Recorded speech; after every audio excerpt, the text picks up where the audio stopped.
Black Star Network is here. Oh, no punch! I'm real revolutionary right now.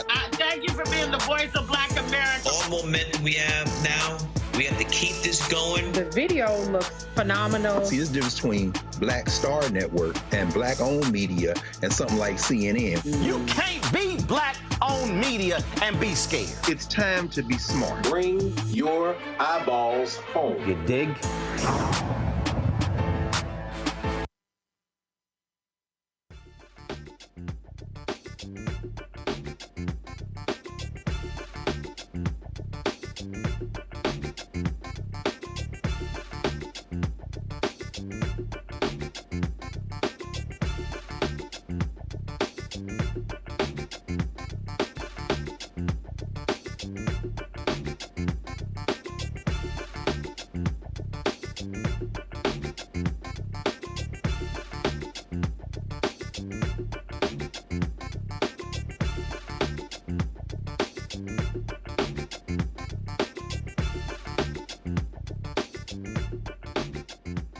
Today is Tuesday, October 22nd, 2024. Coming up on Roland Unfiltered, streaming live on the Black Star Network.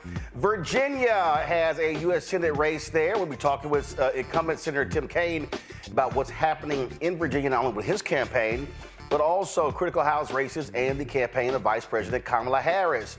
Actor LeVar Burton was honored yesterday at the White House. He'll be joining us in the studio to talk about that particular honor and a bunch of other stuff as well. Plus, climate is a huge issue in this election. We will talk to various experts about how important the climate and the environment is to African Americans and the role it's going to play in this election. It is time to bring the funk. I'm Roland Martin Unfiltered on the Black Star Network. Let's go. He's got it. Whatever the miss, he's on it. Whatever it is, he's got the scoop, the fact, the find. And when it breaks, he's right on time and it's rolling. Best believe he's knowing. Putting it down from sports to news to politics. With entertainment just for kicks, he's rolling. It's on go, roll, y'all. It's Roland Martin, yeah. Rolling with Roland now. He's funky, he's fresh, he's real, the best, you know he's Roland Martin now.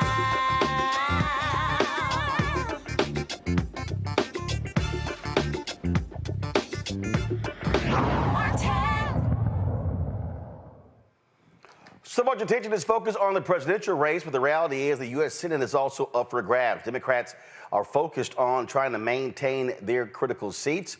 One of them is in Virginia. Joining us right now is incumbent Senator Tim Kaine. Glad to have you here on the show. First and foremost, in this particular race, again, we look at what's happening in Montana with John Tester. Of course, Joe Manchin chose not to run. Then you got close races in Texas. You see some separation happening in Florida. And so give me a sense of what's happening in your state when it comes to your race. Well, Roland, listen, thanks for having me on tonight. I'm glad to chat. I feel good about my race. We're 2 weeks out. We've worked very hard. I think I just passed 200 campaign events around Virginia this year. I'm getting everywhere, and I am not giving up on anybody or any part of the state, no matter how red it might be or no matter how, quiet it might have been in earlier elections. I'm going out and really trying. And I will say this, the Joe Biden putting the torch of leadership into Kamala Harris's hands in July fundamentally transformed the energy. I was feeling good about my race, but the presidential race in Virginia was looking real challenging. And as you know, we used to be rock solid red forever. We started to go blue with Barack Obama in 2008. Joe Biden putting that torch into Kamala's hands has really given us a great opportunity to win the 13 electoral votes for her and Tim Walz. I feel good about my race. And then there's 3 congressional races that are very tight in Virginia. You know Virginia well. You know the 2nd, 7th, and 10th races I'm talking about. So I'm trying to run my race in a way that will Look like you're freezing a bit there, so folks, let me know if we have the senator's feed. Let me know if that is straight. You talked about those other races as well. Look, I was there in Virginia last year with Don Scott, who is now the Speaker of the House in Virginia. And yeah, we see what's happening on the level, in terms of on the local level in these state races. And so right now, everything is not about, frankly, to be honest, it's not about television ads or radio ads. It's really about ground game. And so what is that ground game in Virginia, not only for your race, but also for the presidential race and those congressional races? Roland, we feel really good about the ground game, and I think the Harris-Walz campaign also looks at the Virginia ground game as a little bit of a model. We put it together early last spring to get petitioning done for everybody, and then we rolled right from that petitioning into a ground game. You're right, the ads do matter, but at the end, it's the person-to-person touch. And so, we've really focused on don't leave any communities out. We can analyze early vote, and we see where early vote is strong and where it's weak. We see where communities are energized and also where we need more attention, and where we're making sure that we deploy and even move resources around into the parts of the state where we need to definitely knock it out of the park. I'm thinking about Hampton Roads in particular, that second largest metro area in Virginia. We're spending a lot of time focusing there to make sure we get the turnout we need. One of the things that I've been traveling around the country, and I've been in Ohio, I've been in Texas, I've been in North Carolina. I mean, there's so many different places.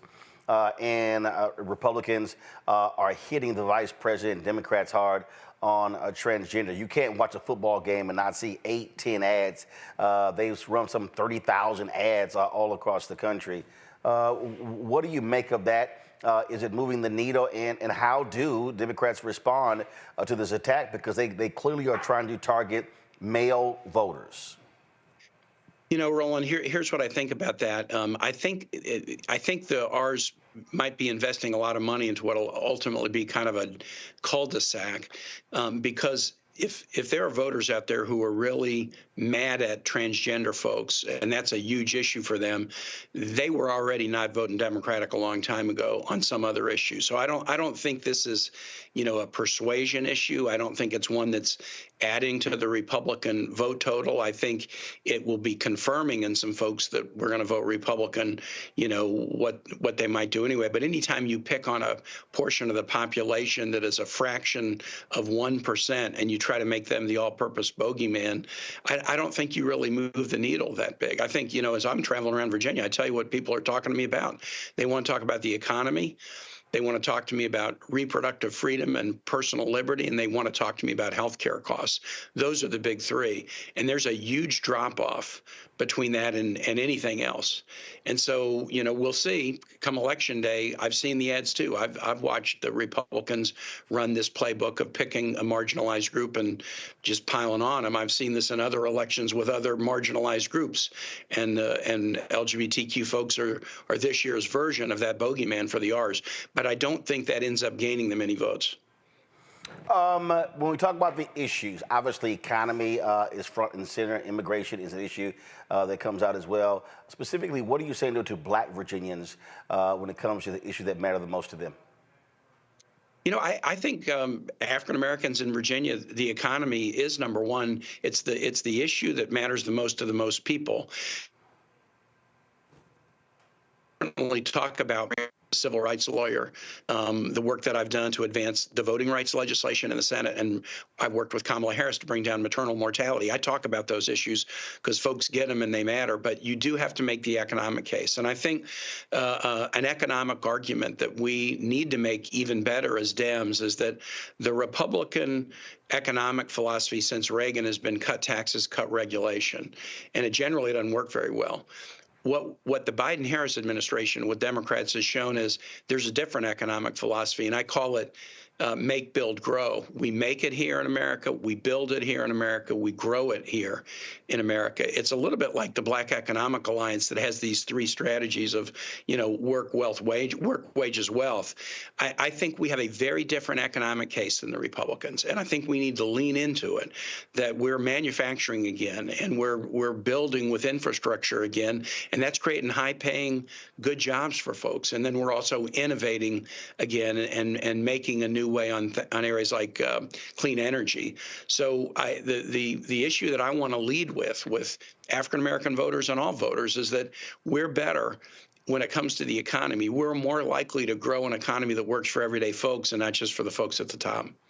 On the particular point when you talked about where African Americans are on a lot of these issues, one of the, look, you used to head the Democratic National Committee, and the thing here, and I've been saying literally for the last 12 years, that Democratic strategists have not been paying attention to the black electorate in terms of the further you get away from the black civil rights movement, they don't align or self-identify as Democrats.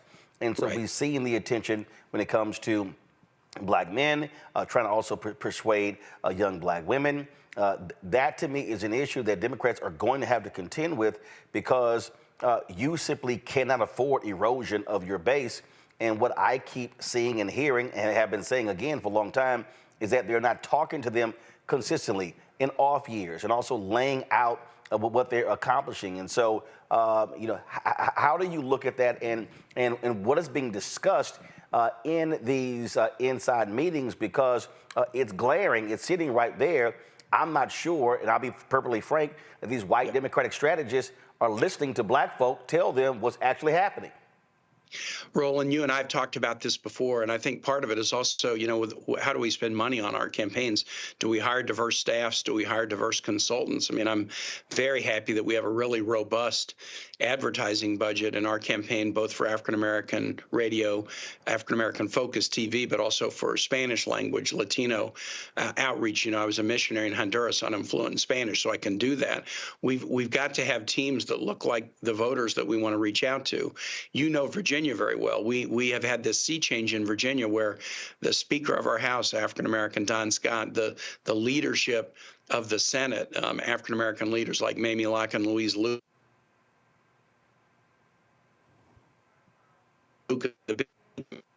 Reverend Luke Torian. We have strong African-American leadership now dominating our state party and our state legislature, and they're making sure that we pay attention and that we focus our priorities, our outreach, and also who we hire and the teams we put together.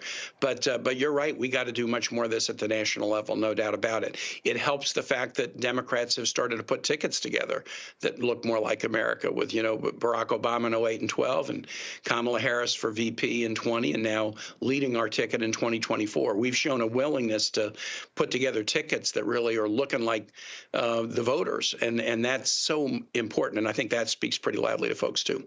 Well, it's going to be a very busy election night, and so we'll be covering it extensively, and so be looking at this race as well. And last question for you, that's Texas race. Looking at that, Sherrod Brown's race in Ohio. What help are Democrats sending to them? Because again, both of those are very tight races, and the reality is, you gotta hold on to the Ohio Senate seat. And again, and Montana, it looks like Tester's down anywhere from 4 to 6 points. That's slipping away. And so the pickup may very well be the seat in Texas, especially with the independent who's leading the Republican in Nebraska. Roland, you said it right. We're going to lose the West Virginia seat, and that means we lose our majority. If we lose one other seat, we lose our majority, and so we can't. And the Montana race is looking tough right now. But I tell you, I don't think anybody's ever made money betting against Jon Tester in Montana. I would advise people not to bet against the guy. He's tough. He's a great campaigner. But it is good, as you point out, that we now have some races on the chessboard that people might not have thought. Colin Allred in Texas did a hell of a job in that debate last week, a fantastic job, and he is really scaring Ted Cruz, and the Republicans who weren't planning on spending money are now having to, and Dems are too. You see Kamala Harris is going to Texas in a couple of days. That's because of that very close race that she has a chance to help influence. Sherrod Brown, he's ahead in Ohio, in a state where the law of averages says he would be behind, but he's ahead. I think he's going to win. I don't think he loses that race. And then we have this unusual setup in Nebraska where there's both Senate seats Are up, one Republican incumbent. Pete Ricketts is way ahead, but Deb Fischer is in the fight of her life against an independent union organizer who has done a hell of a job. That is a real wild card race. It's just good as we're looking at a tough map to know that we got a couple of pickup opportunities out there. All right. Senator Tim Kaine, we appreciate it. Thanks a lot. Absolutely, Roland. Thanks, man. All right, folks. Today, former President Barack Obama was on the road with Minnesota Governor Tim Walz. They were in Wisconsin. Vice President Kamala Harris is preparing for interviews with NBC and Telemundo. And as you heard Senator Tim Kaine say, she will be on the road in Texas on Friday. And so a lot's happening in the political world. Going to go to a break. We come back. We're going to chat with LeVar Burton. He's got lots of awards, but he picked up a big honor yesterday at the White House. We'll tell you all about that. Plus, in our second hour, climate, the environment, huge issue, and it greatly impacts African Americans. We'll be focusing on that as well. You're watching Roland Martin Unfiltered right here on the Black Star Network. Back in a moment. IVF is a miracle for us because it allowed us to have our family. After having my daughter, I wanted more children, but my embryo transfer was canceled 8 days before the procedure. Donald Trump overturning Roe v. Wade stopped us from growing the family that we wanted. I don't want politicians telling me how or when I can have a baby. We need a president that will protect our rights, and that's Kamala Harris. I'm Kamala Harris, and I approve this message. Bob and I both voted for Donald Trump. I voted for him twice. I won't vote for him again. January 6th was a wake-up call for me. Donald Trump divides people. We've already seen what he has to bring. He didn't do anything to help us. Kamala Harris, she cares about the American people. I think she's got the wherewithal to make a difference. I've never voted for a Democrat. Yes, we're both lifelong Republicans. The choice is very simple. I'm voting for Kamala. I am voting for Kamala Harris. In 2016, Donald Trump said he would choose only the best people to work in his White House. Now those people have a warning for America. Trump is not fit to be president again. Here's his vice president. Anyone who puts themselves over the Constitution should never be president of the United States. It should come as no surprise that I will not be endorsing Donald Trump this year. His defense secretary. Do you think Trump can be trusted with the nation's secrets ever again? No. I mean, it's just irresponsible action that places our service members at risk, places our nation's security at risk. His national security advisor. Donald Trump will cause a lot of damage. The only thing he cares about is Donald Trump. And the nation's highest-ranking military officer. We don't take an oath to a king or a queen or to a tyrant or a dictator. And we don't take an oath to a wannabe dictator. Take it from the people who knew him best. Donald Trump is a danger to our troops and our democracy. We can't let him lead our country again. I'm Kamala Harris, and I approve this message. Here's a 78-year-old billionaire who has not stopped whining about his problems. Oh, she had a big crowd. Oh, the crowd. This weird obsession with crowd sizes. It just goes on and on and on.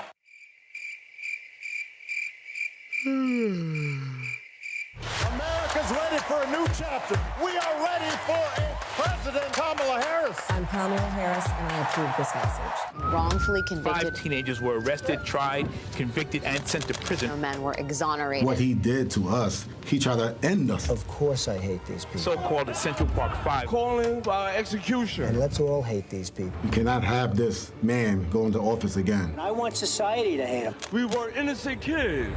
The confessions were coerced. Today, we are exonerated. That guy says he still stands by the original guilty verdict. This is about democracy being on the ballot. I have absolutely no compassion.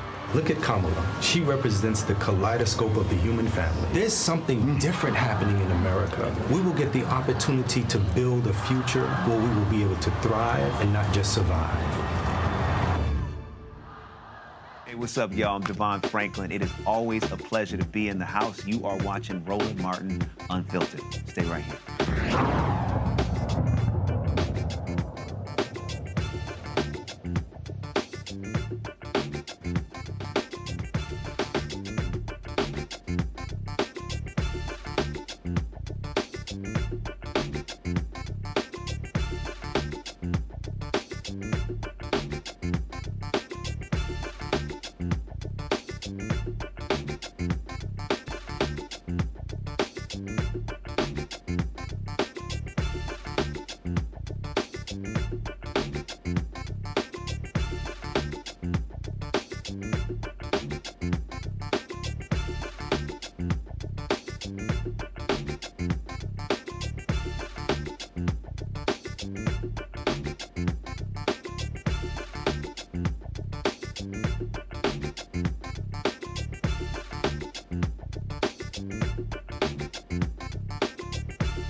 Hey, folks, welcome back to Roland Martin Unfiltered, the Black Star Network. Joining us in studio is actor, game show host, reading enthusiast, and all that good stuff, LeVar Burton. What's happening? I'm all good. You are always good, Roland. I'm just out here just having a little fun, trying to give folks a little hell every day.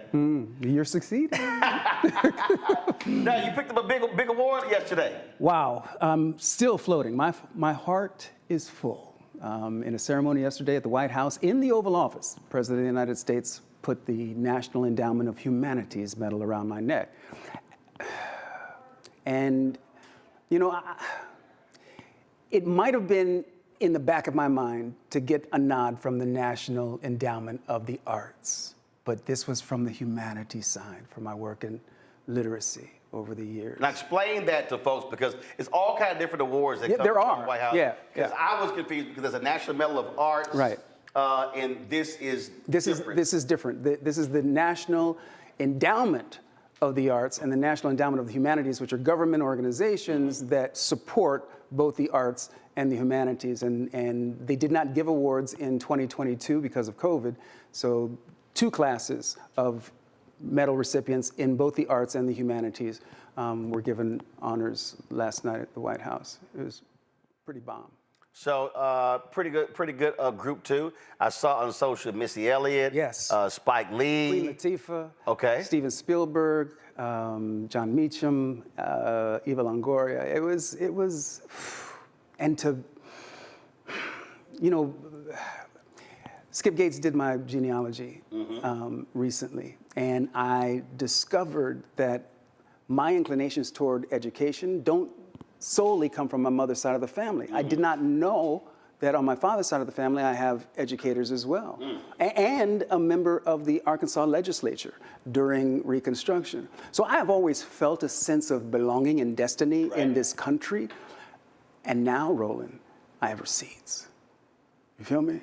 I have receipts. I am part of a lineage of Black people that have been focused on the betterment of Black people through education primarily. And I love that because it just reaffirms for me that I am where I'm supposed to be, that I am in my purpose, and that's all that I need to do is stay there, stay in my lane. When you talk about, I mean, again, how vital education is, there's so many stories and there's so many things that folks have done. I think about the book, The Education of Blacks in the South from 1860 to 1935, that lays out just a fervor when slavery ends. So you have these white folks from the North who say, oh, we're trying to race down to help educate these freed, formerly enslaved folks of African descent. And they get there, 500 schools are already open. Right. They were like, we ain't waiting on y'all. No. And then was amazing reading this book.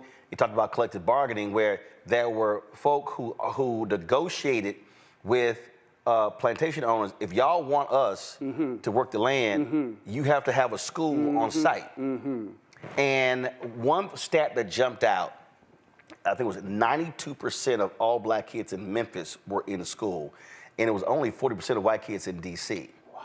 And so that fervor, focus, I mean, they were, and what I say is, what they were saying is, okay, if we could have gotten killed, because we were seen reading the book, there must be something about that thing that's huge. Can I share something with you?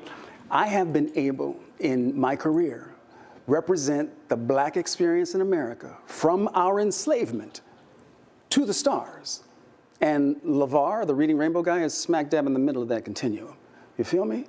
So now you said that on the Hulu, I'm sorry, was it the FX with Lawrence Fishburne? Yes. And so I saw it. And so those conversations y'all were having, and you made that very same point, playing Kunta Kinte, and then Geordie LaForge from Star Trek, and Reading to America, and then the Reading Rainbow for 23 years on PBS. So what that says to me again is I'm in the right place.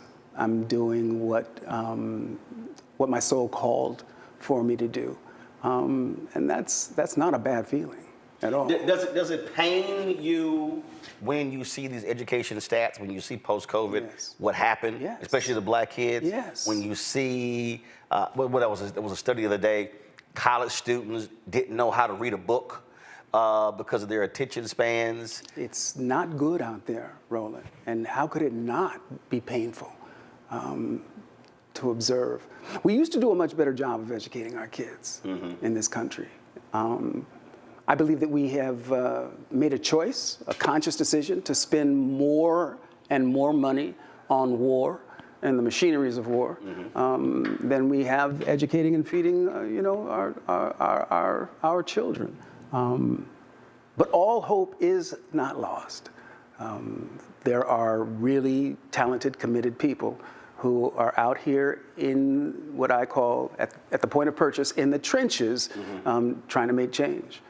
I had somebody, when I interviewed the vice president a week ago, someone said, I don't understand, and I've been getting this for years. They were like, I don't understand, Roland, why you support school choice.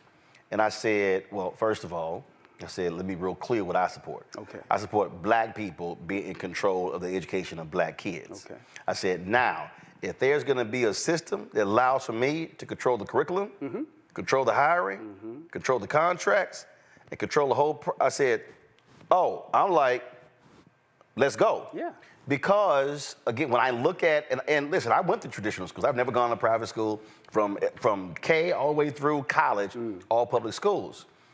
But I look at it as a delivery system. I don't look at it as the only way to educate kids. Right. I look at it every possible way. I got no issue if you homeschool, private, parochial, magnet, all of different ways, as long as it's working. As long as it's working.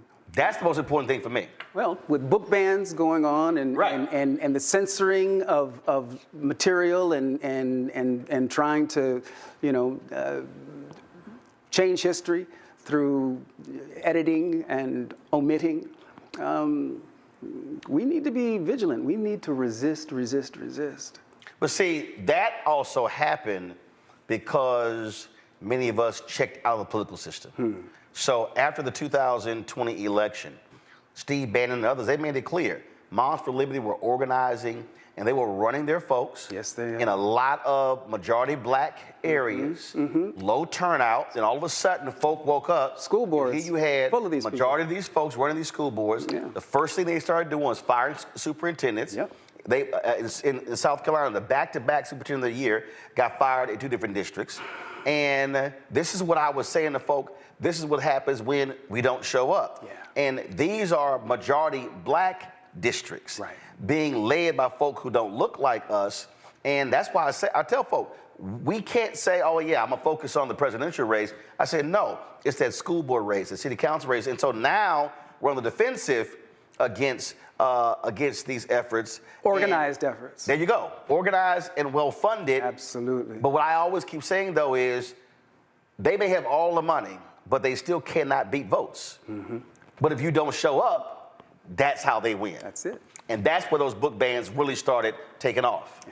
Yeah. It became an opportunity for them to get in there and to start controlling things. And, now we have to respond, and we have to respond with resistance as best as we are able. How, I want to say aggressive, but are there any examples, and I'm sure it is, you've been out public somewhere and you've come across a young kid, and do you challenge them, question them on what they're reading, and require them to recite it back to you? I like engaging with young people. I was with young people today at a correctional facility, not too far out of town. I like engaging them around what their passions are, because I believe that parents ask me all the time, how can I get my kid to read more? And I generally ask them 2 questions. Number 1, how often do your children see you read? There you go. That modeling is critically important. That's Absolutely. That's first. And then I ask them, what are your child's passions? Right. It's our passions that tend to drive our reading appetites. I've said for years, if your kid likes superheroes, then damn it, buy your kid comic books. Right. Because I don't care what. That's the entry point. I don't care what the gateway drug is. Right. I just want kids to read. Right. I was when I was in Arlington, Texas, I was at a barber shop, and the brother who was cutting my hair, his name was Cotton. And so Cotton, that was his nickname. And his son's nickname was Lil Cotton. So all the guys in the barber shop were talking about Lil Cotton was a baller. I mean, was a hooper. And so they all sitting here talking about his exploits. I'm getting my hair cut, and I was like, Lil Cotton. I said, what you reading? He's like, excuse me, Mr. Martin. I said, what are you reading? I said, I don't want to know what you read in school. I want to know what you read out of school. Right. And so he sort of asked a question. I said, well, here's the deal. Every time I come in here, I'm going to ask you that question. And I'm going to need you to tell me, I want to know the book. I want to know the author. I need you to tell me what it's about. Yeah. And he was like, he said, yeah. So then his dad said, man, Roland, I got to apologize. He said, man, I should be doing that. I said, Cotton, it's all good. I said, but let me help you out. I'm not interested. I said, they all talking about his basketball skills. I'm not interested in that. I want to know what he's reading. He gets a Division I scholarship, goes to Southern Methodist University, ends up injuring his knee, but graduates. Good. But the theme there, because I do it all the time, I will ask, what are you reading? Yeah. Because I don't assume that parent is making them do it. Yeah. And I've had some folks go, I can't believe you asked that question. I'm like, no, I want to know that. And because I always got books for me. It's a great question to ask young people. It really is. And, you know, with the device in our hands, it's a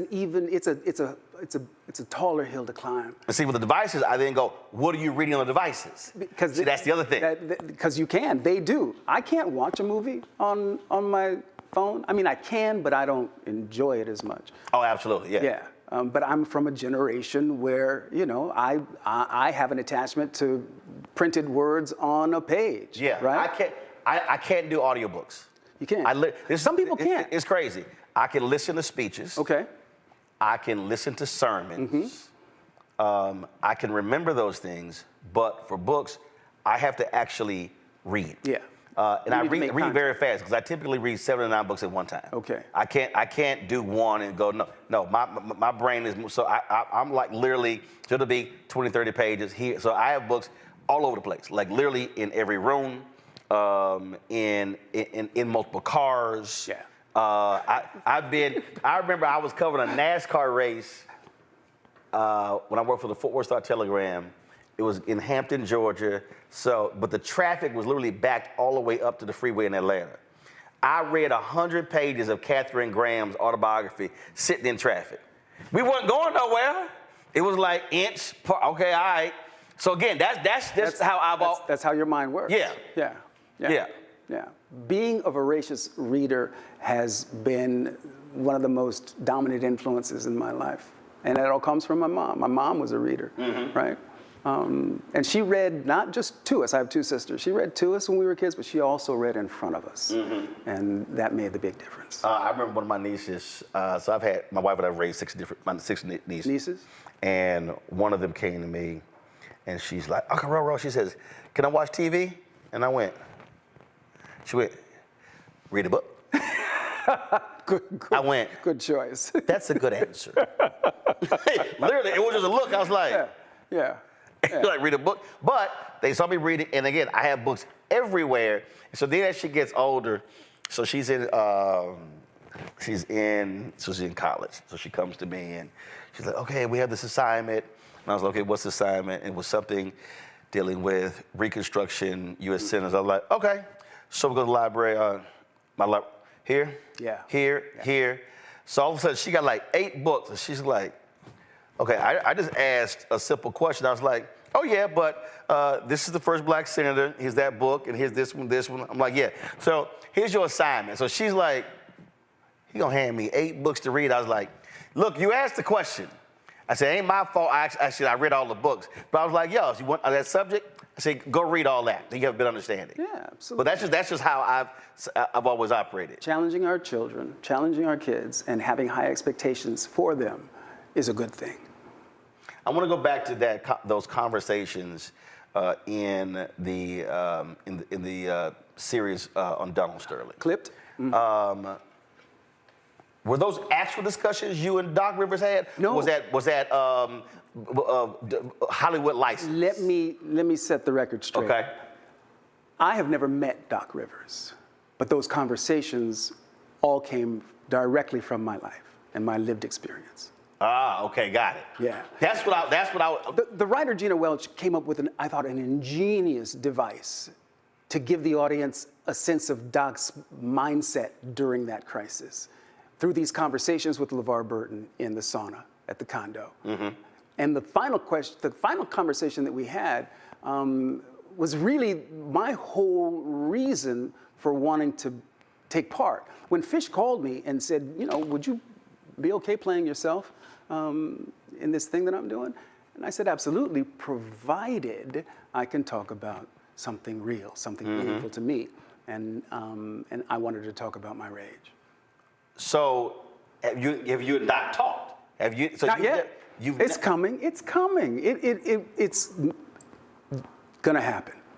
Because I was watching it and I was like, and that's always whenever I see again, first thing I'm thinking, okay, did this actually happen? Right. That's like the first thing I go to. I'll actually be watching something and I'll be like, yo, did this actually happen? This actually happened. And I'm just wondering, and I was like, because again, the conversations were fascinating. Until we're having back and forth because they were really speaking to, again, what it means to be a black man in America, right. A successful black man in America. What are the pressures? What are the pleasures? Right? It was real talk. Oh, it was. I mean, it was. And those are conversations that Fish and I have all the time. Ah, you see what I'm saying? We have those conversations all of the time. And so we just moved the venue to a set. Because what I thought was just so interesting, especially when he was talking about, what he went through. And I remember reading the story of when his house was burned down in San Antonio. Right. And how he would often just try to put stuff aside. Yeah. And folks, if y'all haven't seen Clipped, it's a fascinating series about all the internal drama over the racist comments Donald Sterling made. He owned the LA Clippers. And it was just so interesting. And then the conversation between Doc and his dad. And so here he is, he's trying to control this rage and wants them to focus on playing basketball. And then wonders, man, should I have allowed that rage to move forward? Because it was interesting watching it, because I remember sending Chris Paul a couple of messages. And I think what happens too often when these moments take place, we know in this country, we want sports to just sort of just serve as this that's just our escape. Let's just escape this stuff. Let's just sort of just step away from it. Right. As opposed to confront it and then confront even the broader issues here. And so that's why I just really thought that was just what was really fascinating. Clipped did that, I thought, very well. Yeah. It really talked about the issues attendant to the world of sport. Yeah, and how race definitely plays a factor, always has, right? Look at the NFL today. Yep. All the black quarterbacks. They wouldn't let black men play quarterback back in the day, but could have played two positions. Could play quarterback or middle linebacker. Yeah. Because the middle linebacker is seen as the quarterback of the defense. It's quarterback of the defense calls the shots. Same thing. Right. Absolutely. Same thing. Yeah. Same thing. We recently lost John Amos. And of course, y'all connection to Roots. We played the same character at different points in his life. Yeah. Roots cast is getting a little thin. We lost Lou. Yep. We've just lost John. But the legacy still lives. It really does. I don't think, my friend Will Packer was producing the remake. The remake. I don't think, and I hate the folk who don't have an appreciation of history, really understand how huge that was. Yeah. You'd have to have really been there and lived through it to really fully understand how that 8 nights of television just captivated the nation's attention. I mean, cable was in its infancy. Yeah. You didn't have streaming. You didn't have all devices. So literally, it was in America with 3 major networks. Sure, you had some independent stations. Yep. But it was. I just remember it vividly. I mean, literally, America shut down. It did. Hotels and casinos in Las Vegas emptied out. Everybody was upstairs in their rooms watching. In prisons, and I mean, you could. And then the next day, after the episode aired the night before, it was the conversation. Right. It was the national conversation. Did all of y'all? First of all, remember, every dadgum black actor was trying to get in it. Yeah. I mean, it was the thing to get in. It was. But as y'all were shooting it, did people really understand? What was clearly understood, and you know, Roots was my first job. It was my first professional audition. So my very first day as a professional. Out the gate. I was a student. I was a drama theater major at the University of Southern California in Los Angeles. So my first day as a professional actor, Cicely Tyson played my mother, Dr. Maya Angelou played my grandmother, okay? And they schooled me. And in the makeup trailer, which is sort of the heart of a set, because it's where the actors all congregate in the morning and they get their touch-ups there after lunch and they take their makeup off at the end of the day. The excitement from the vets was palpable to me. They were saying, I've been doing this a long time. This is the first time I've really been able to portray my people in a way that makes me proud and puts us in a light that we deserve. And I observed that. Everything I know as a professional, I learned from them, from Lou and Cicely and Dr. Maya. They schooled me. They schooled me. And I developed my professional ethics from them. I gave the commencement speech at Grambling, and the title of the speech was "Never Say Toby." And I've worked in when I've worked in mainstream newsrooms.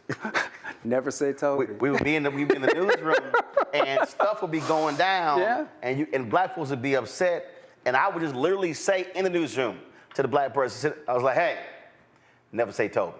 White folks had no idea what I was talking about.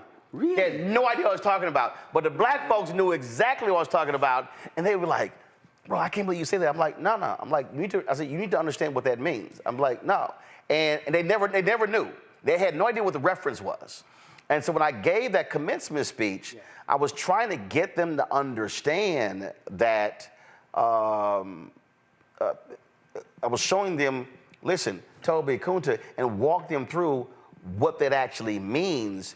And you're going to have to make a decision that may cause pain, that may cause suffering, but your identity and your dignity are not negotiable. Absolutely. Absolutely. Not negotiable. That's the lesson. In clip, you said you still have the chains? I do. The chains that I wore.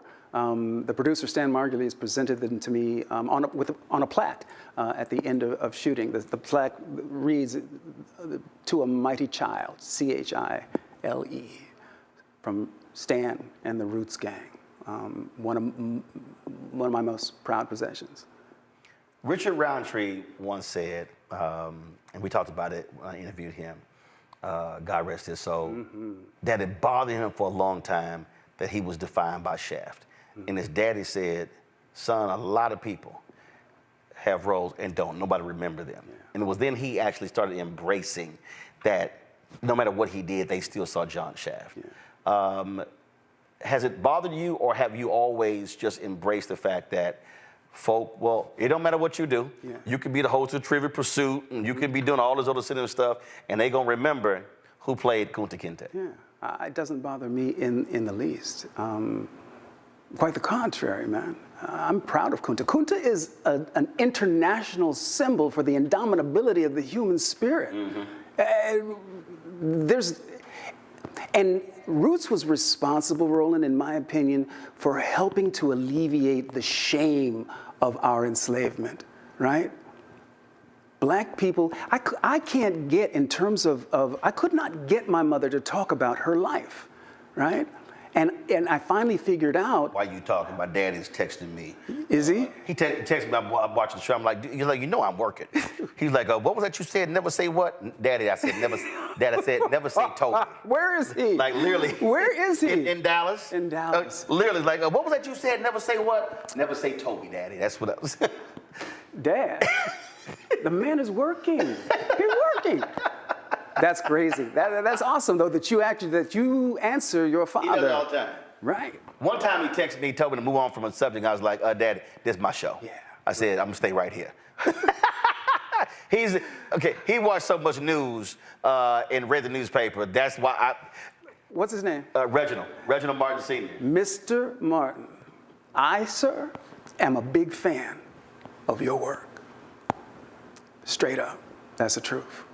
That's the truth. Appreciate it. Appreciate you. Appreciate it. You were answering. What the hell were you talking about? What did I ask him? Y'all remember what I asked your father. Yeah. He was watching. Actually, we'll come back to it. I do want to ask you this here because so when the remake came out, Snoop did a video. Man, we're so sick of all these slave movies. Yeah. And what happened was I saw it when it went viral, and then I saw all of these stories being done internationally. Sure. So then I did a video that then got picked up, and then it went international. Okay. And then he did one coming back at me, but I never responded. Okay. Because I only need to hit you one time. And then he eventually deleted both of his. Okay. And we later had a conversation, and what I explained to him was why I felt he was wrong. And why, because he was like, I'm sick of all these slave movies. And I said, the problem is we as black people are viewing these movies through the wrong lens. We are looking at these movies as, we were being subjugated, why we gotta be slaves. Whereas I go, no, those were heroes. Yeah. So I just saw the movie Emperor about the brother who fought alongside John Brown. And that's how I view them. The Will Smith film, There's an Apple, same thing. I'm like, no. Those are real life superheroes. And I think that we have to change this in terms of how we view those films because of what folks endured, how they fought, what they went through, the folks who tried to escape and kept trying to escape. No. They understood that this is not going to define. What was all about? Right. Absolutely. It was absolute resistance. But here's the thing. I think I understand the perspective and point of view in as much as if that's the only thing we see of ourselves in the media, in film and television, then that's a problem. Yes. That reveals. Right. That's the only movie that can get made. Yes. Right. So I understand the impulse, and I agree with you. Those stories are heroic. They are about heroes. Because when I look at, even when we talk about civil rights era films. Sure. I can't help but see heroes. Yeah. Because they are. Because they are. Right. They put in the work, right? That laid the foundation for where we are. Now, we are far from a perfect union, but we are an essential part of the makeup of this country, right? And as I say, we have receipts, and we're not going anywhere. Right. I remember I had that white supremacist Richard Spencer on my TV One show, and exactly what I said. I said, yes, you may want to go to the gym and work out because we ain't going nowhere. I said, let's be real clear. Yeah. We ain't going nowhere. And it was a call to arms that was letting you know. I'm like, we're not about to back down from any of this. Yeah. And that's where that never say Toby comes in. That's it. That's exactly right. That's exactly right. So that's always been sort of just my mentality. I like it. Because it's just and you know on the flip side of that. So when you know what the consequences are, same thing. That character knew he was going to get beat, knew there were going to be lashes, but I am not going to give in to this. And I think for a lot of folk, we accept Man, you know, I mean, when I worked at CNN, people were like, man, dog, aren't you going a little too hard? No. And I never forget Bernard Shaw, after I left, when I was on the board of the National Association of Black Journalists, we were going after CNN. I called him. He did a clip where he spoke at our convention in Vegas, where he said, white men, you're nothing but more than a small pimple in this world. He gave this amazing speech about diversity. And I called him. And he said, I said, we're doing this campaign, I want to use your clip. He said, Roland, every generation has its moment where it has to fight. Yeah. He said, now it's your turn. He said, absolutely. Yeah. And that's the thing I think that I try to remind folks on this show, we can't act like there is no fight. Somebody got to swing. Yes. For nieces and nephews and brothers and sisters come behind. Sometimes it's a folding chair. Absolutely. Listen. That's probably one of the most viewed shows. That thing we did, oh my God. Actually, I had some T-shirts made up. Did you? And I had a sister who hit me from Houston. She says, why am I sitting here in Houston with my family? And it's my birthday, and they are watching your Montgomery Brawls segment. And I was like, she said, she had FaceTime, but she said, no, look at the screen. They watch it. But that was just one of those moments. It was a moment. Where everybody black got it. When my man threw that cap in the air. It's on. It's on.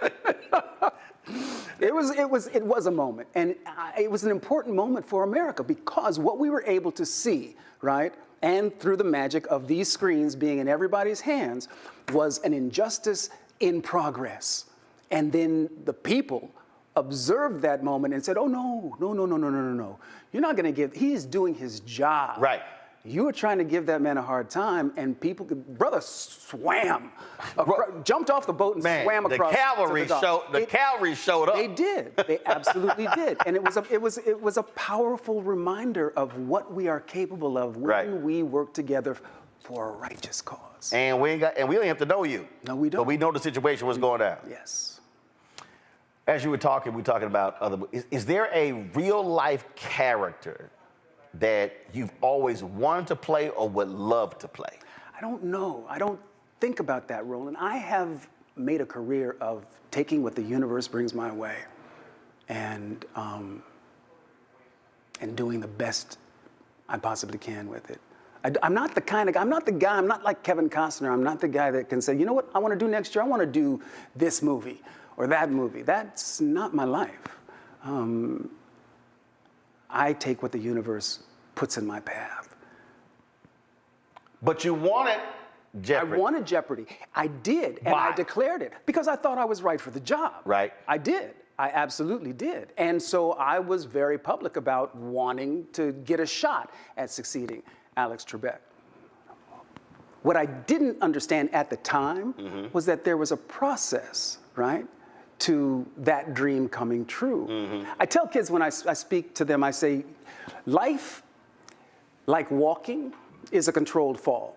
When we're walking, that other leg always comes out. Otherwise, we land on our foreheads. You feel me? Take the step that's in front of you. The next step will always reveal itself. You don't need to know the end of the story while you're still in chapter 1. Life, like walking, is a controlled fall. Take that first step. The next step will come along. So what I didn't understand was going after Jeopardy was the step that led me to Trivial Pursuit. And Trivial Pursuit has given me something that Jeopardy never could have done, which is my own show where I do not have to follow in anyone's footsteps. I get to set the imprint, and that's invaluable. So did that happen because no one knew you even remotely interested in being a game show host? It was kind of like, wow, okay, that's a great idea. Here's the thing. I was interested in being the host of Jeopardy. I was singularly focused on that. And when it didn't happen, I had to sit in the discomfort of not knowing, well, what was that? I felt like I got hit by a train. So, because so many people rallied behind it. They were like, excellent choice, absolutely. There was a MoveOn.org petition with hundreds of thousands of signatures on it. But the lesson was, sit in the discomfort long enough, and the answer will be revealed. See, I have always, it's been very interesting. I remember when this was before. No, actually, it was early. I was at CNN. I'll never forget. So Suzanne Malveaux and I had the same agent. And he would always do a dinner party with all of his clients at our Black Journalist Convention.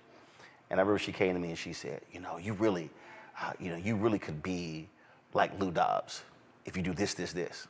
I said, I don't want to do that. And she looked at me and she was like, no, I don't want to do that.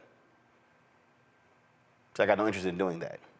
And it was interesting there because what happened was, and I never forget another executive, David Borman, now deceased. I remember we were talking one day when I launched a line of ties, ascot, and bow ties. And I had other stuff. He goes, now if you were full-time here at CNN, you couldn't be doing all these things. And I went, I know. That's why I'd never be full-time at CNN. And like they never understood who you were. Right, but they also didn't understand that I didn't see them as the be-all to end-all. Yes, exactly. And I think for a lot of us, that's part of the problem. I really think after my book, White Fear, my next book should be called White Validation. Because it's so many of us, I was having this discussion with a brother, when Luther Vandross just wanted to cross over. Yeah. And in fact, one year, Lionel Richie wins pop Grammys. Luther wins the R&B Grammys, and Luther was unhappy. And I was like, what the hell? And I think so. It's just that idea. And I think for a lot of people, that's the thing. They want this crossover to appeal to the masses. Where I was kind of like, no, I'm gonna do me. Yeah. And I've had publicists who didn't get that. Who didn't understand what that means, who didn't understand that for me, I'm perfectly fine what I've built, what I've created, what I've done, and I'm like, no, I don't need to do that. And people really don't understand that. I had an anchor at one of the networks said, "Are you really having fun?" I said, "Oh, I'm having a ball." I said, because I don't have to ask nobody nothing. I could literally. Again, if I say, all right, we're going to broadcast from Miami for a week, we're gone. If we're going to broadcast from the all-black town, Princeville in North Carolina, there we go. I said, I'm not asking permission. And I think that's hard for a lot of people to understand. It can be, yeah. Because they're seeking approval. Because we've been indoctrinated in a certain way. We've been indoctrinated to elevate that gaze as the end-all, be-all of our existence, and it's simply not true. We can re-educate ourselves. And because, again, what you're talking about when terms you make that step. Back to True Pursuit. How... Thursday nights, 9 o'clock. See, there you go. Get that in. Thursday nights, 9 o'clock. Raven Simone at 8 with Scrabble, LeVar Burton. There you go. At 9, from 9 to 10. Please tell your friends. Tell people you don't even like, okay? Please, because... Because the crazy thing is, I didn't know until today that you were even doing the show. Right. When did it start? This Thursday will be episode 4, season 1, episode 4. I had no idea, because as a family, we always play Trivial Pursuit. Everybody has played Trivial Pursuit at least. It was 2 games that was in our family. Scrabble. Yes. And Trivial Pursuit. Right. And it probably took, I'm trying to think which one of us, me, my brother, and my sister, it was 5 of us, one just recently deceased, but I'm trying to figure out how long did it take one of us to beat my daddy. Because he didn't believe in letting you win. He would just abuse you, spelling words you ain't never heard of. But eventually he got beat. So Scrabble and True Pursuit was a thing, and you had to know because he watches all the Jeopardy and be answering all the stuff. So I'm like, dude, really? What I love about this show is that it is Trivial Pursuit. It's the game that you're familiar with. You will get some of the answers right. You will get some wrong. And at the end of the show, you will have learned something. I say at the end of every episode, Trivial Pursuit, where knowing stuff is celebrated. Yep, absolutely. What are you reading right now? I'm not reading anything right now because I am writing my memoir. So I am trying to keep the you know, the attic Keep other clear, stuff out. keep other stuff out. So I've been on a reading fast for the last 3 months, and I'm putting words on the page. Do you have a process? I do. Yeah. And are you actually writing? Yes, I am. Yeah, I am. I am writing, and I have help, right? Because I'm busy. But this person is helping me structure the narrative from my life, and I'm grateful. I'm grateful for that assistance. So my book, White Fear, I was so busy, I couldn't sit down and write it. So what I would literally do audio dumps. It took me the literary agent was like, okay, Roland, when this book comes, I was like, listen, I said, I'm just trying to tell you, I cannot sit down and do this. And then I was at a conference and I met a woman who knew a ghostwriter. And I was like, perfect. And I remember we even did the book, they were like, well, should have put, I'm like, hell yeah, put a name on it, I don't care. I said, I don't do that ghost stuff. But I would literally just talk. And I would just like but talk. You're a storyteller. And she would ask me a bunch of questions. You're a storyteller, and then she would pull information out of you. Yeah. Absolutely. Yeah. But I wrote a syndicated column for 10 years, but it was just literally just sitting down. And so, yeah, I probably, if I had to do memoirs, it would, for me, everything would be totally audio, because I just, writing has always been a torturous process for me. I'm hard on myself as a writer. Acting, directing, public speaking, right, producing, writing, because I have such a high standard for what constitutes real prose, legitimate writing, and I have worked on that for a calendar year, and have finally reached a place where I have a process that enables me to sit down and breathe and acknowledge that through me, right? Through me, it will come. That way, I don't have to take responsibility necessarily for whether it's good or not, right? And it's freed up the block. I've always written, and I worked in newspaper, did syndicated column, all that sort of stuff. But then when I transitioned to doing radio and television, nearly everything was oral. Yeah. And so I don't even when they have a script, that's a guide. I don't even go by the script. I can sit here and literally do a whole show and won't even read any of that. Roland, you can talk a blue streak on just about any subject known to man. But that's where reading comes in. Because I did a sermon Sunday at Friendship West Baptist Church, and Pastor Freddie Haynes, he always cracks up because I have no notes.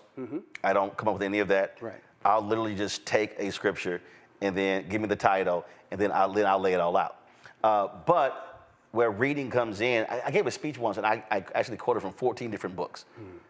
North Carolina State, the library actually did a reading list. I had no idea it did that.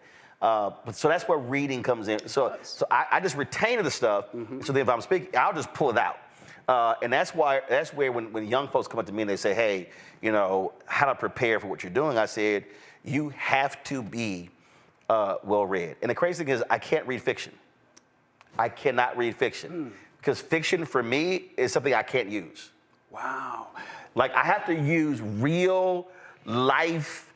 Let me tell you something. I think I read 2 fiction books. Mr. Martin. Yes. I talk to a lot of young people, and I tell them, you will be responsible for solving a lot of the problems that my generation has created. And chief among the tools you will need is the power of your imagination. Right. Fiction is the engine that drives our imagination. I genuinely believe that there was some kid who watched the original episodes of Star Trek, right? Continually seeing Kirk pull that communicator, right, off his hip, flip it open, call Scotty, beam me up. That child became a scientist, an engineer, right, and developed a piece of technology that is more prevalent than a toaster. Okay. Now I watch fiction. Yes. But it's just reading it. And there's no room in. It just Walter Mosley, when he came to my radio, he's like, I said, all right, tell me about the book. And he was like, I said, oh, I didn't read it. And he was like, what? But what was it? But he was trying to figure out what was interesting. But I also learned this from reading Larry King's book. Larry King, the reason he didn't want research is because he actually wanted to ask questions. Right. He had natural so curiosity. he didn't, and so like we had this whole interview. He was like, I can't believe we did a whole interview and you didn't read one line from the book. I said, no, I'm gonna sit here. And it was just a proclesion. And my producer like, oh my God, what? I was like, sorry, baby, I ain't read none of your books. And it's just for me, it's your problem. I've tried. It's the way you are. Like, I cannot read, because I have to, whatever I'm consuming, I have to, it goes somewhere up here that I'm going to use. And you retain it. And for me, it's history. So that's just how I have to use stuff. And I can't use fiction in what I do. Jessica Rabbit would say, you're just drawn that way. Roland Martin, you're just drawn that way. Last question for you. Is there something you always wanted to do? I don't care what it is. That you haven't done, you say, I got to do that. Roland, my life has been so full. My heart is full. If there is something, when I encounter it, I will know, right? But so far, my life is, look, if you had given me paper and a pen and said, go ahead, draw it up, dream up what your life will be like, your career, just the carte blanche, I wouldn't have been this generous to myself. I wouldn't. I mean, my life has been phenomenal and continues to unfold itself in a manner that continually astonishes me. And my whole impetus, is to make my family proud. Not embarrassing my family has been a major motivator in my life. See, so again, how my brain works. So listening to you in the last 40-some odd minutes, if I was, again, I've run newspapers, I've had to do headlines and stuff. If I had to come up with a book title for your book, listening with everything you described, it'd be called Let It Flow. Because literally, it's just however the river flows, it just, because you're not trying to plan stuff. You're not trying to, your deal is like, hey, if it, it comes up, it comes up. I'm responding to what the universe puts in my path. Yeah. But I studied for the ministry earlier in my life. Okay. The idea that faith is belief in the absence of proof makes a lot of sense to me. So you studied for the ministry. Yeah. You ever gave a sermon? Oh, sure. I was checking. See, I'm bootleg. My wife, she ordained. She got papers. She went to seminary. Right. She got all that stuff. She got do all that. Yeah. I say I'm bootleg. I can't do. That's just too much schoolwork. Really? Oh, I can't do all that. Yeah. I don't have the letters, but I have the ability. Oh, there you go. Yeah. Yeah. Any of your sermons online? No. What? No. I mean, they're private events. When last time you preached? They're private events. I don't preach. I talk. I share my lived experience. I don't preach. But you did it in the pulpit. I was not ordained. You ain't got to be ordained? I left seminary. Man, I ain't been ordained. I've been in many pulpits. That's not my deal. I don't do organized religion. Oh, it wasn't organized. Okay. I just did it. When I walked away from the church, I walked away. Really? Yeah. Why? Because at the time, I was discovering that the world was much larger than the Catholic dogma indicated. Born and raised Catholic? I was. Same. Yeah, because my mom was an educator. She knew that the best education for her kids was parochial school. I got you. Right? The Catholic church that I grew up in was founded in my grandparents' living room. What? Yes. So then they left from Opelousas, Louisiana, and when you had Opelousas, Louisiana, when you had to start a church, you needed 50 families. Okay.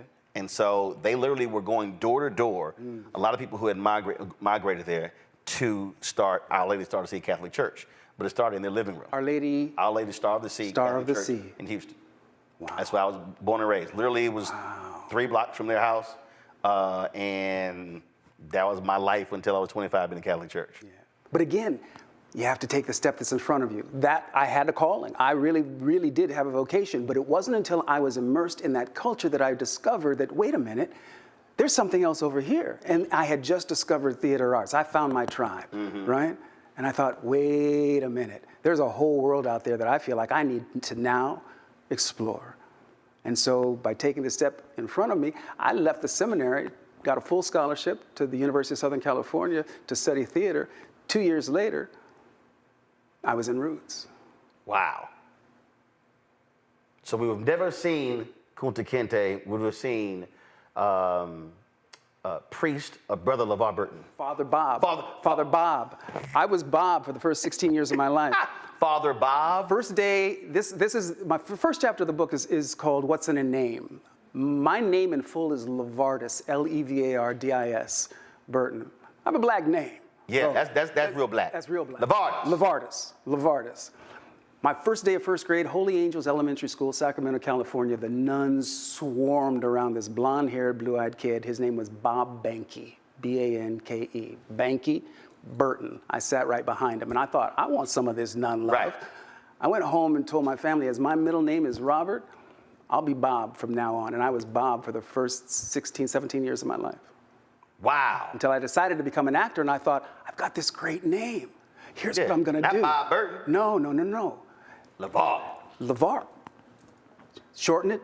LeVar rhymes with star. How about that? That's where I'm going. I was manifesting, Roland. I was manifesting. I was manifesting. Yeah, because Bob Burton wouldn't have. It's not as distinctive as LeVar. And then I had the audacity to capitalize the V. Oh, see, see?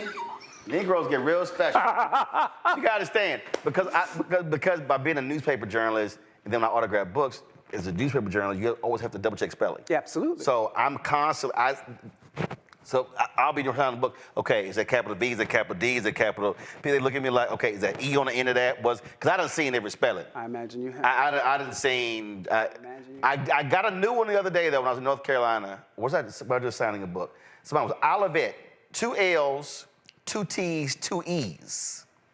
Okay. I said, it was a woman, I said, it was at Fayetteville State, I said, oh, so your mama just really decided to get creative with all the extra damn. She's like, yeah. She said, she been messing me up my whole life. She said, because can't nobody spell my name right. It was 2 L's, 2 T's, 2 E's. And going back to our previous conversation, I encourage kids especially, but people in general, don't let anyone not pronounce or spell your name correctly, right? Going back to the Kunta moment, That's right? The Toby moment. Never say Toby, right? Because that's the first step in oppression. Yep. Is your identity. Yep. So, Olivet, you rock that name. Run with it. Run with it. Well, Levardis. Sir. I've absolutely enjoyed it. Glad you. Roland, it's always a pleasure to sit down with you, man. Man, it's just been great. Glad because you got the award and I came back and I was like, yo, you still here? I was. You like, I'm still here. Well, actually, I hit your wife. You did. Because she posted, I hit her, and I didn't realize, and I couldn't even remember that we had exchanged information. So, and I was like, hell, that was already my phone. Me, when you texted me, my phone. Yeah. I can't remember. I don't know whether that may have been I hit you on Twitter or something or whatever the heck. No, I think we exchanged numbers in New Orleans when we were shooting Roots. Oh my God! When we were shooting the yes, because they brought us down. Yeah. And we were at that plantation. Yeah. Because when I went, yeah, the numbers already. Sonny was there. You were there. Oh yeah. That was that was. We invited the journalists to come and visit the set. That was also something special. Yeah. Just that whole deal. You've been a part of our lives in a very important way for a long time, brother. And same to you. You've been handling your business, and so we appreciate it. May it continue. Yes, sir. All right. Thanks a bunch. Always. And congratulations again. Peace and blessings. All right. Folks, going to go to a break. We come back. We're going to spend the next hour talking about climate change, the environment. The impact on African Americans is real, and it's a major issue in this election, even though it does not get talked about a lot. You're watching Roland Martin Unfiltered right here on the Black Star Network. Jill Stein, Green Party candidate for president. So why are Trump's close allies helping her? Stein was key to Trump's 2016 wins in battleground states. She's not sorry she helped Trump win. That's why a vote for Stein is really a vote for Trump. Jill Stein, I like her very much. You know why? She takes 100% from them. I'm Kamala Harris, and I approve this message. I get it. The cost of rent, groceries, and utilities is too high. So here's what we're going to do about it.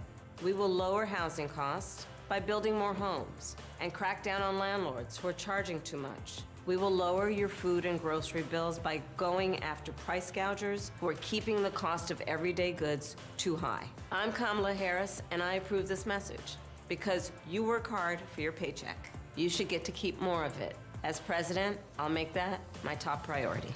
It's really rich for Democratic leaders to say that Donald Trump is a unique threat to democracy when he peacefully gave over power. He is still saying he didn't lose the election. I would just ask that. Did he lose the 2020 election? Tim, I'm focused on the future. That is a damning non-answer.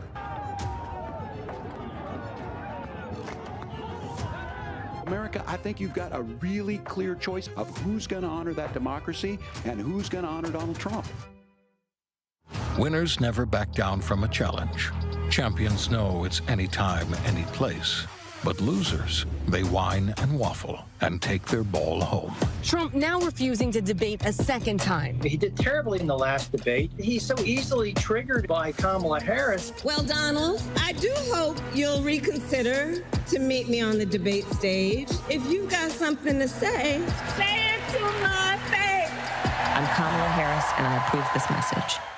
He told us who he was. Should abortion be punished? There has to be some form of punishment. Then he showed us. For 54 years, they were trying to get Roe v. Wade terminated, and I did it. And I'm proud to have done it. Now Donald Trump wants to go further with plans to restrict birth control, ban abortion nationwide, even monitor women's pregnancies. We know who Donald Trump is. He'll take control. We'll pay the price. I'm Kamala Harris, and I approve this message. The overturning of Roe almost killed me. I had a blood clot in my uterus that caused my labor to have to be induced because of the overturn of Roe v. Wade. I wasn't able to get life-saving treatment sooner. I almost died. And that's because of the decision that Donald Trump made. I was able to get Roe v. Wade terminated, and I'm proud to have done it. The doctors and nurses were afraid that if they treated me in the incorrect way, that they would be prosecuted for that. And that's appalling. Donald Trump says that women should be punished. Do you believe in punishment for abortion? There has to be some form of punishment. For the woman? Yeah. I believe that women should have reproductive freedom to make the choices about their own bodies. 4 more years of Donald Trump means that women's rights will continue to be taken away one by one by one by one. This has to stop because women are dying. I'm Kamala Harris, and I approve this message. Farquhar, executive producer, Proud Family. You're watching Roland Martin Unfiltered.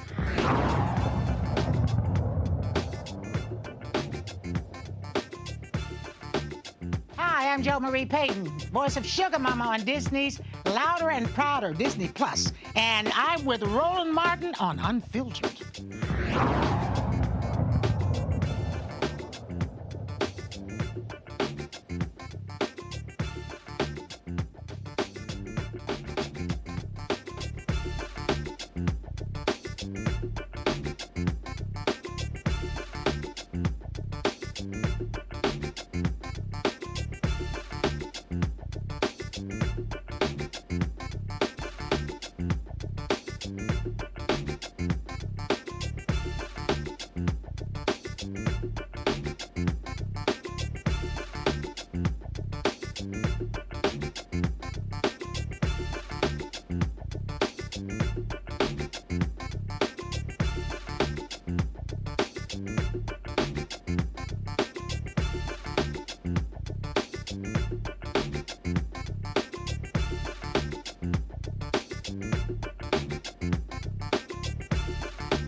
A new poll of black voters across battleground states finds that 1 in 3 black voters is more motivated to vote for Vice President Kamala Harris once they hear contrasting messages on climate action. The poll was conducted by Climate Power in collaboration with HIT Research, of course, led by our buddy Terrence Woodbury. They surveyed black voters in key battleground states: Arizona, Georgia, Michigan, Nevada, North Carolina, Pennsylvania, and Wisconsin.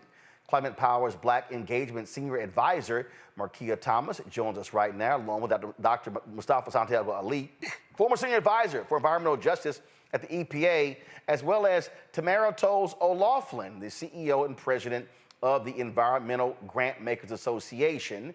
So glad to have all three of y'all here on our climate change special. So Markia, let's start with you. And so just give me the overview of really what y'all were able to discover, how critically important climate and the environment is to African Americans. So the reason why we wanted to do this poll is because we wanted to be able to actually measure how climate is important to black voters, and if it's like a top voting issue for black voters, and also what messaging can move black voters in this election. And what we have found is what we have always known, that black voters care about climate. We may not always have the messaging for it, but we absolutely care about it. And some of the messaging that we've seen really resonate with black voters is how climate is directly connected with the economy and good paying jobs that don't require college degrees. Because in the state that we currently are, we care about our future and we want stability. We want to be able to clean up our communities, and we also want to be able to weather the storms. But here's the interesting thing. I mean, look, we've had 9, 10 different black-specific polls on here. We've had lots of conversations, issues folks care about. You've heard so much information about what black men want, and climate doesn't show up.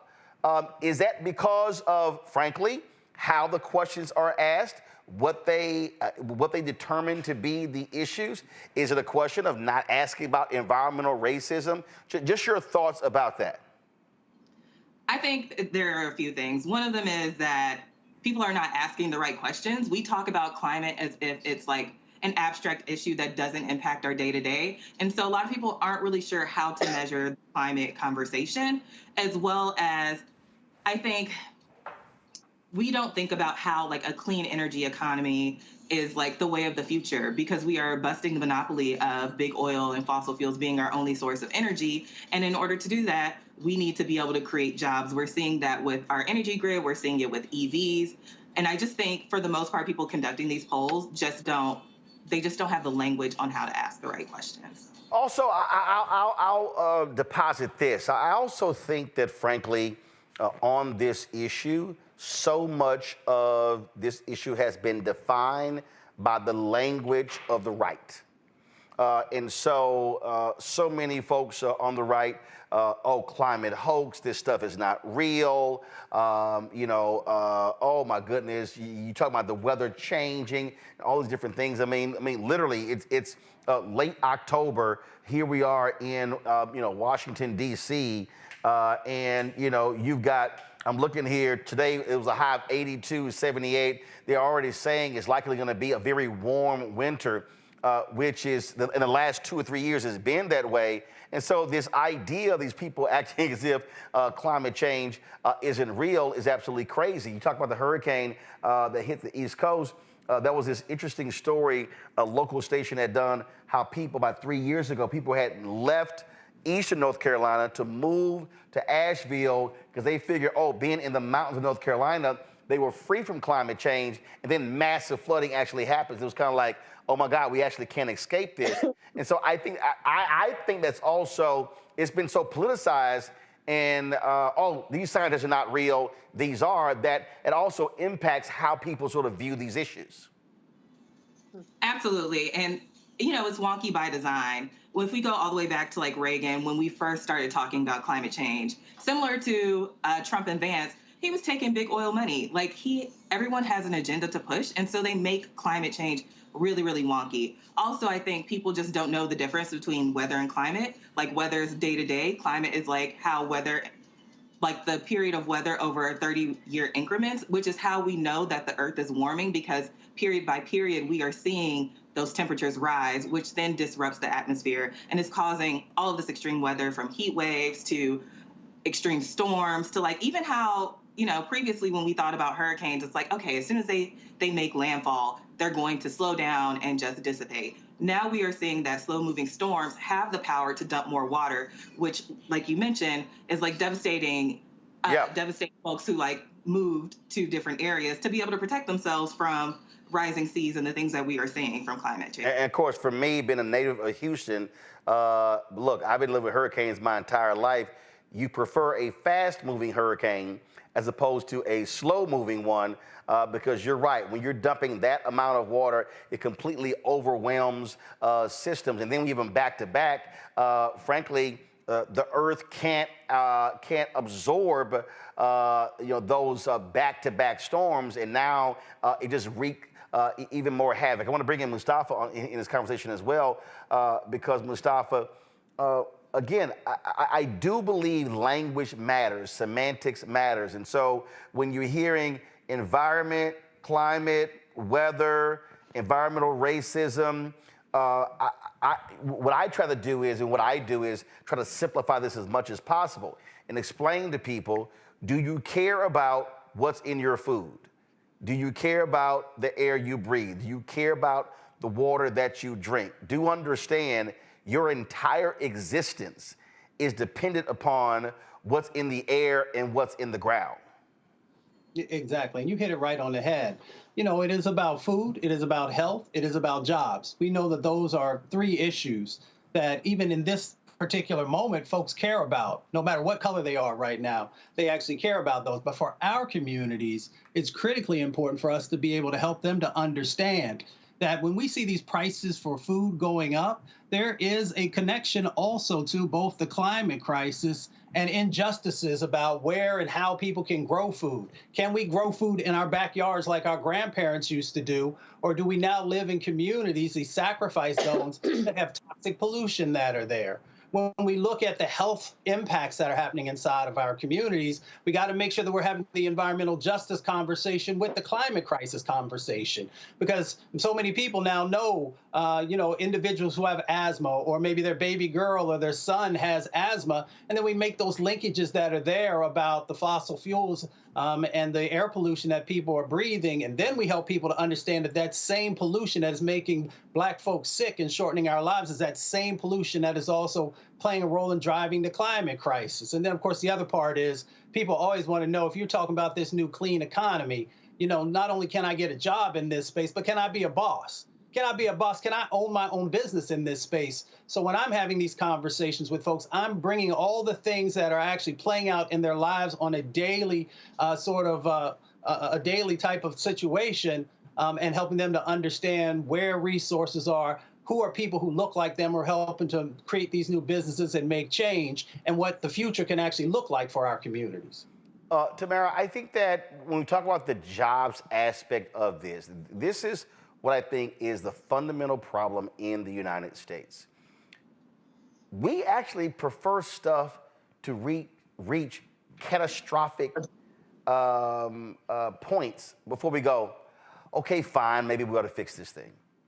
Because we are so economically driven in this country, and we just got to go ahead and be clear about this. This is a capitalistic society. It is about how can I make as much money as possible and keep as much money as possible and to become rich. So what we then do is we say, oh no, you hear Donald Trump, the Green New Deal, it's gonna cost too much. It's gonna just too much money. We don't have enough the electric grid. We don't have enough power stations, and we need more gas and oil and drill, baby, drill. That's just literally how we think, and you're seeing what's happening. But the problem is, all you hear is, oh, this is too costly, as if there's not an actual cost to what has happened with the climate in this country and in this world. Yeah, so it isn't just that there's a lie that it doesn't cost money. The idea that doing everything, like the Green New Deal is an umbrella, it's a concept. It talks about paying for jobs, making sure people have health care, and that there is energy. Guess what? We pay for those things anyway. So there really is no differential between whether or not we do something about it, whether we're consumers or whether we are people who own our own capacity. We're going to put money in, we're putting labor, we're putting in our sweat, and when we live and die, other people make money off of it. So there is no too expensive to grow into what's better for our people, because we pay on either end, especially when we're not in charge of what we're discussing. So there is no financial argument to continue polluting unless you're someone who sells oil and gas. To everybody else, it's cheaper to get clean. Well, but here's, I think, what's crazy, Markia. It's already costing us. You literally have insurance companies not wanting to do business in Florida, flood insurance, other types of insurance. We're seeing this. So this notion that, oh, we can't afford it, guess what? Regular, ordinary people can't afford it. I had somebody hit me, and this woman, she says, well, I don't understand, people, why aren't they leaving? I said, okay, as somebody who's actually had to flee, had to evacuate before because of a hurricane, I said, let me just walk you through basic cost. If you have to pack up and leave, first of all, you gotta have a car. What if you're low income, working poor, you use public transportation. Now you can't leave. 2, if you go somewhere, you have to think you're gonna be gone at a minimum for a week. Okay, hotel's gonna be $200, maybe cheaper, but let's just say $200. Okay, you throw in taxes, you're gonna have to spend possibly $1,200 to $1,500 for a room. Now you gotta eat. Now you got kids. I said, so that's anywhere from $2,000 to $4,000 you're going to need to be able to leave for that week. How many people actually have an extra $2 to $4 grand to leave? They don't. That's a real cost when a natural disaster is on its way, which is why a lot of people stay, because they actually can't afford to leave. And so when you start seeing more of these weather-driven circumstances, that is a cost. There's a human cost, a financial cost right now. And the thing is, we shouldn't have to leave. Like, we did not create this problem, and so we should not be on the hook for it. And even outside of just fleeing, we've seen big oil companies pass along the cost for, like, repairing grids and, like, the cost to rebuild communities onto the people that live there, as if we were the people that started this problem and as if we are fueling this problem, when essentially we just want to be able to live our lives in our communities and, like, live in communities that also are safe from environmental harm. I want to go back to the poll that y'all released.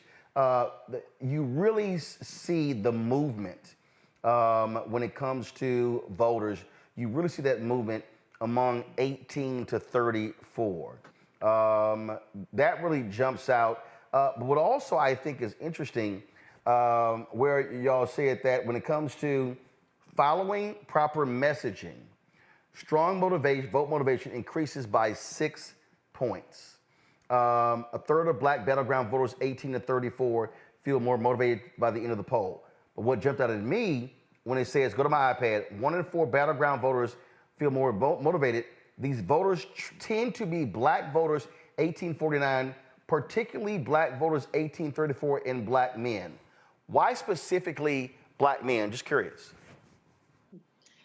I think specifically because Black men tend to be like the movable middle. These are the people that are, like, really focused on providing for their families and their communities. And so what they are most interested in is the economy. So when we present this messaging of good paying jobs that don't require college degrees, people can see themselves in this future where they are able to provide for their families without working multiple jobs. And I think that's why we're seeing the most movement amongst Black men. But another thing is, like, amongst young voters and also women voters, the idea of a future that our children can thrive in also does really well. Tamara, I think you want to jump in there? Yeah, I mean, I always do. I think, why are we focused on Black men? Because the Black vote is the vote that makes the elections happen.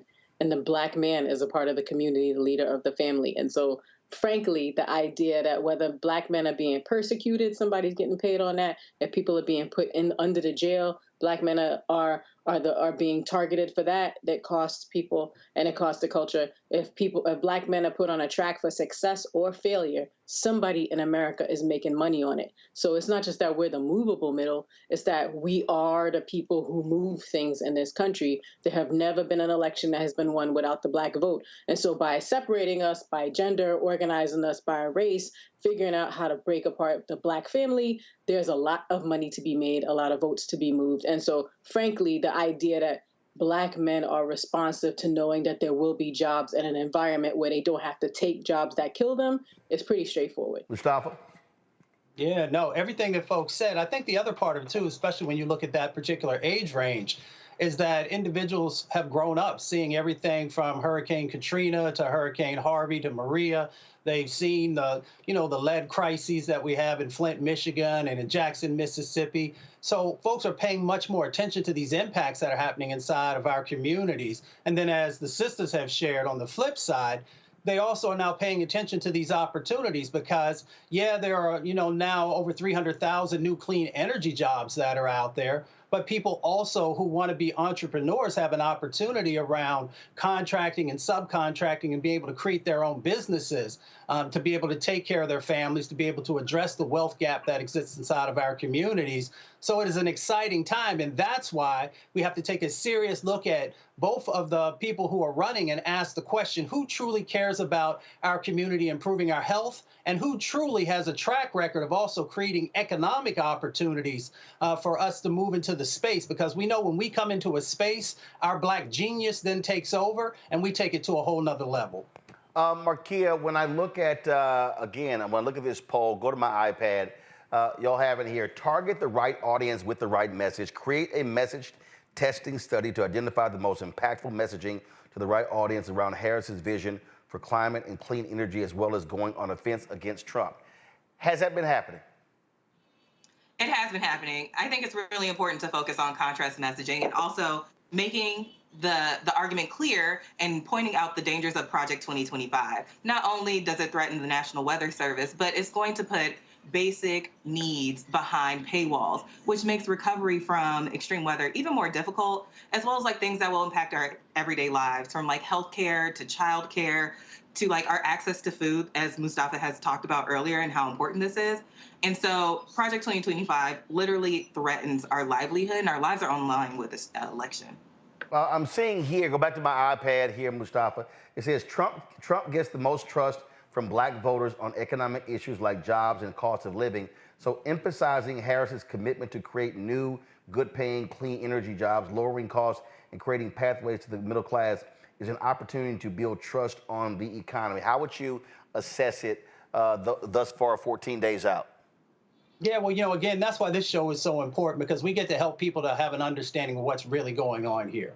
So we know with Project 2025, which is linked to Trump, let's not, fool ourselves that he and others have not played a significant role there. We know that there's 1.7 million jobs that will be lost. Let me say that again, 1.7 million jobs lost. So that tells me right there that you are not an economic genius if we are going to actually lose the new jobs that are being created in this clean energy space. The other part that's important is that you always hear people talking about my energy bills are too high. We know from studies that it's shown that about $32 billion in increases will be a part of our energy bills if we allow Project 2025 to move forward. So all of that, Trump has to carry. You can't get away from it. The numbers are the numbers. On the other side of the equation, we know that the Harris administration has actually been focused on both creating jobs under Biden-Harris, and she's also focused on creating additional clean energy jobs. And also, studies have shown that they will actually decrease, our energy costs by $38 billion. So for everybody who's out there, whether you're standing on the corner, you're in the barber shop, you're in the library, wherever you're at, if somebody tells you that you're going to lose over 1 million jobs here, and the other person is actually creating jobs and has a track record on it, and then the other side of the equation, once again, is saying that they are going to increase your energy costs. So if there's anybody out there who's actually cool with your energy bills going up, then you know the administration that you should go for. But if you want your bills to actually go down, your energy costs to go down, then you have an administration on the Harris side who has a track record and who also has a plan moving forward. Going back, Tamara, to the 1834, Go back to my iPad. It says Black voters 1834 need to hear about the threat Trump poses to climate progress and their futures, especially when it comes to Project 2025 and his tax breaks for big oil. Listen, he had a meeting with big oil where he essentially said to them, y'all fund my campaign, I'm gonna let y'all do whatever the hell y'all want. People need to understand that's gonna happen. It's already happening. That meeting is ongoing right now while the rest of the world is gathering and trying to figure out how to save the last bird, the last dog, the last fruit or vegetable that they enjoy. There are people making decisions right now to figure out just how little of your life you will get to enjoy. So it's pretty clear when you look at the options on the table who is for the Black community. Not just because they happen to identify with us, but because, frankly, the other side is just trying to get paid and then get gone. And so casting your lot with folks who are focused on making sure that they keep the status quo that keeps us undernourished, underserved, unhoused, and unapologetically ignored when it's time to count after the votes are counted. It's really clear that going backwards is not the way that we can to move forward. It's not surprising that people are recognizing that the promise of new jobs and the opportunity to live to fight another day is more appealing.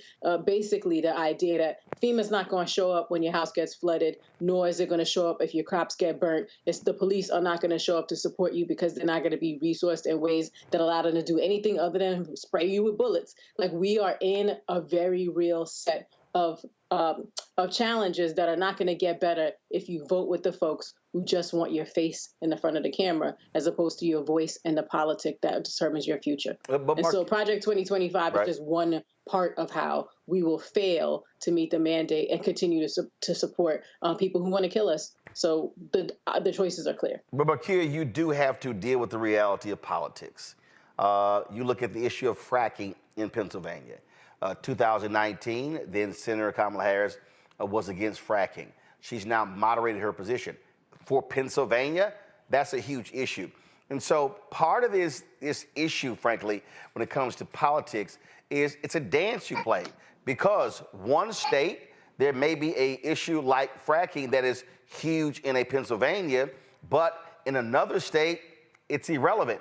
And so when you start talking about battleground states, again, I mean, I can think about NAFTA. NAFTA, was huge for Trump in Ohio because a lot of those folks said, they lost their jobs. But the folks in Texas were like, yo, it was cool with us. And so let's talk about that, because that's the dance that, frankly, she has to play, because you have to play electoral politics based upon that one thing, jobs. Yes, and also what we're seeing about the fracking conversation is that it really is not as important as people make it to be. We know that Pennsylvania is really big on fracking, but we also know that Pennsylvania is looking forward to change, looking forward to having jobs that don't sacrifice the lives of people living there. And although it's still a big issue right now, I would argue that as we continue to invest in the clean energy economy, it will become less and less of an issue. I'm sorry, Tamara, go ahead. Just to push back even further, some of the biggest investments for clean energy have come out of Pennsylvania. Folks who have had their water poisoned, their air poisoned. Pennsylvania is also the only state that has an amendment in the Constitution to protect your right to have clean air and an environment that you can live in. You know where that came from? People who got tired of losing their family members to industry, oil, air pollution, and all of the above combining to be an industry that clouds out your voice. So for the folks who are loud and proud on all of those issues, there are many folks lining up to fight at the front lines coming from Pennsylvania against all of it. So it's not a closed book. Philanthropy has really shown up to make the point that fracking isn't just bad for the people who are recognizing the emissions. It's bad for the people who have to live in the shadow of what is done to the soil, the air, and the water that they need to live. And those people are poor, all of them. But right there, Mustafa, it's trying to reach those low-income, poor workers and then translate those issues to voting. Reverend William Barber talks about this here, and so it's the economic piece.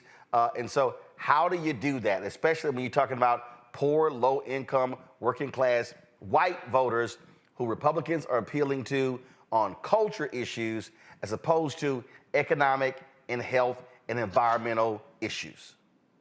Well, because we know that the economics and the jobs is so critically important, we bring forward the stories and examples of folks who look just like the people who are being impacted and help them to understand, the folks have been able to create these new sets of businesses and then create a new sets of jobs in both wind and solar and thermal and a number of the other industries that are a part of this.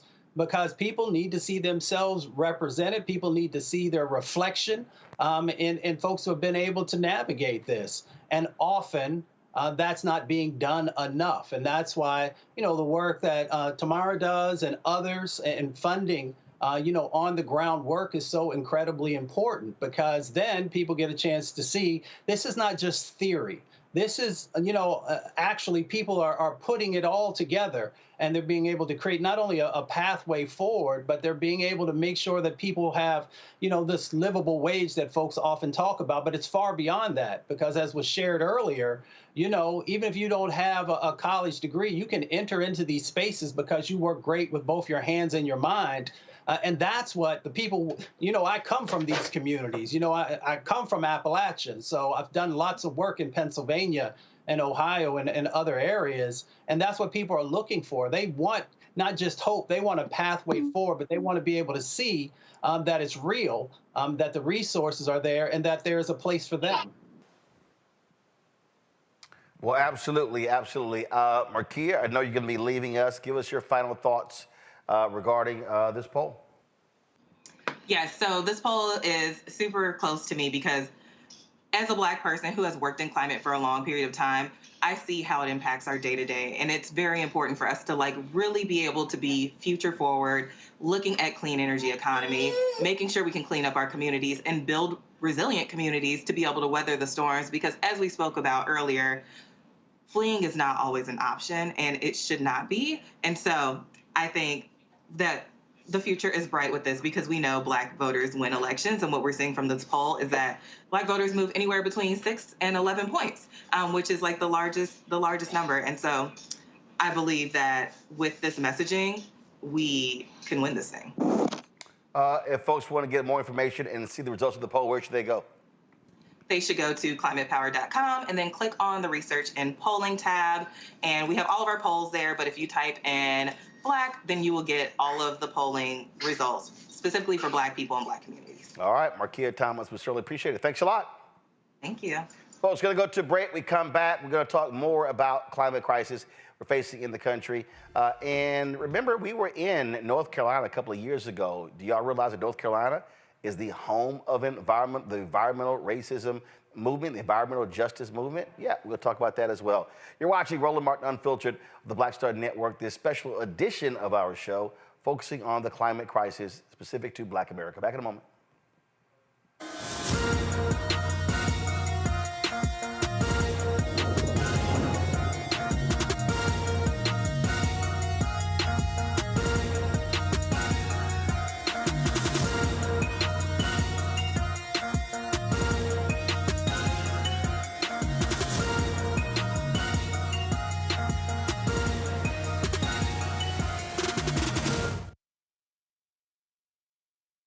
IVF is a miracle for us because it allowed us to have our family.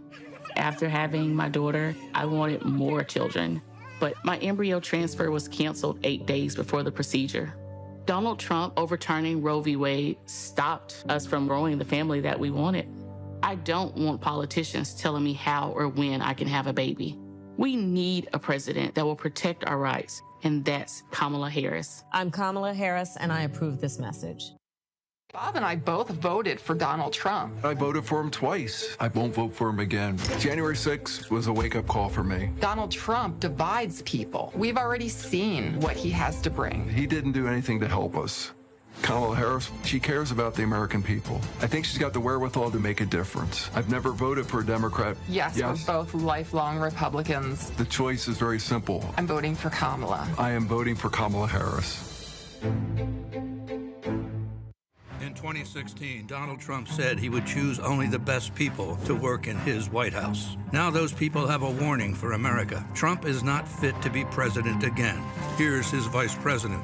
Anyone who puts himself over the Constitution should never be president of the United States. It should come as no surprise that I will not be endorsing Donald Trump this year.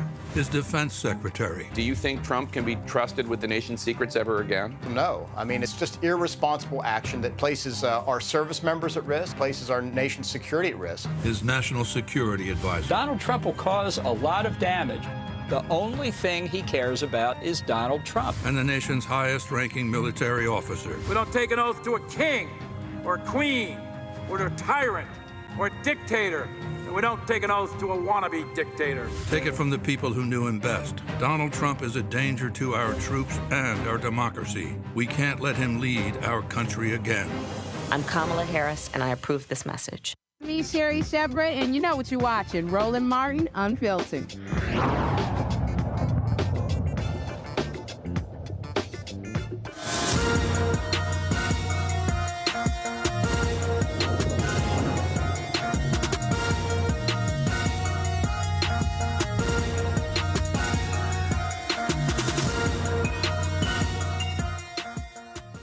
Well, if you want to believe or you want to know what Donald Trump actually feels about the issue of climate change and the environment, all you got to do is listen to what he actually has to say.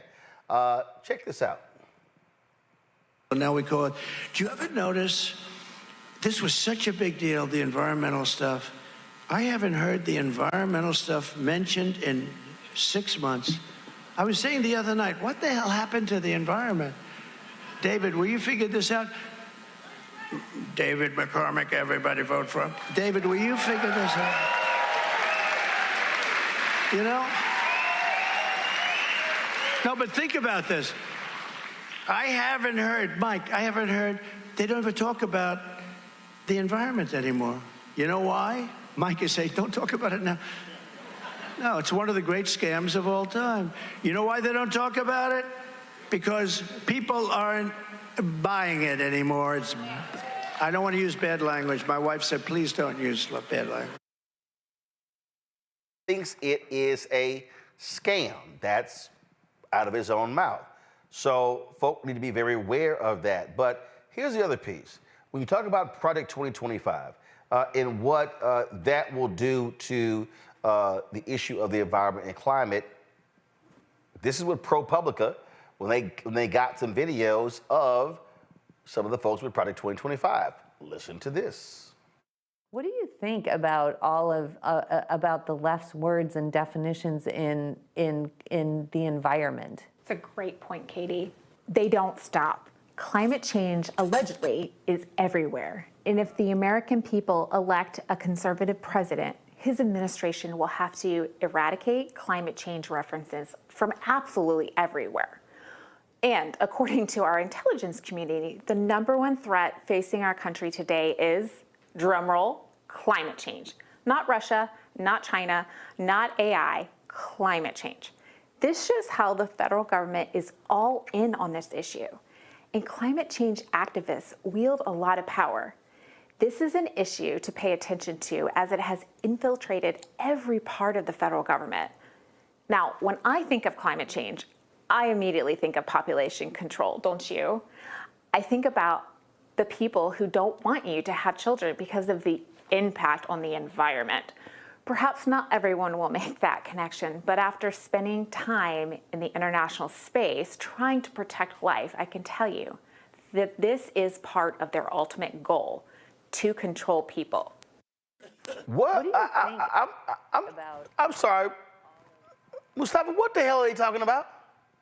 Well, they have no idea what they're talking about. Like, I don't know what the hell that.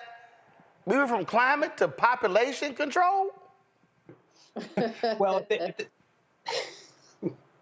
if they had their information correct, Roland, they would understand that there are younger people who feel that folks are not serious about addressing the climate crisis. So some of them have said that they don't want to have children and have their children have to go through what we know is going to come from the climate crisis. But besides that, here's where they're also incorrect.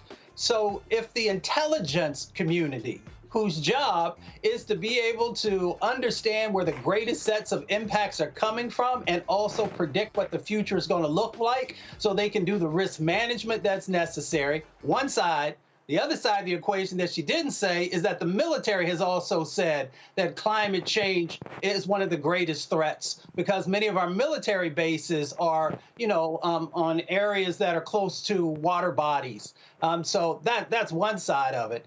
The other side of it is that they're not coming from a scientific perspective or from somebody who just goes outside on their back porch and sees the changes that are currently going on. So their whole goal is to be able to strip the language of climate out of the federal government, which will then make sure that there's no resources that are garnered for it. And for the Black community, that means that we are going to continue to have all of these additional health burdens and shortening of our lives because we did not address, what we could have done if we had a president who actually cared. Here's the other part that they didn't say. Is that if this stuff is not real, why did the Trump administration take over 125 actions to weaken or to eliminate protecting clean air and clean water and the land and addressing the climate crisis? So if it's not a real thing, they wouldn't have needed to do any of that. And then, of course, the Biden-Harris administration had over 300 policies in place, and there still needed to be more to address the issues. And I know my dear sister will unpack that. Go right ahead, because I still have no idea what the hell two white women were talking about. So my grandma said you can't wrestle with crazy. But what I'll say is Project 2025 is just an amalgam of a bunch of things that are set to trigger you.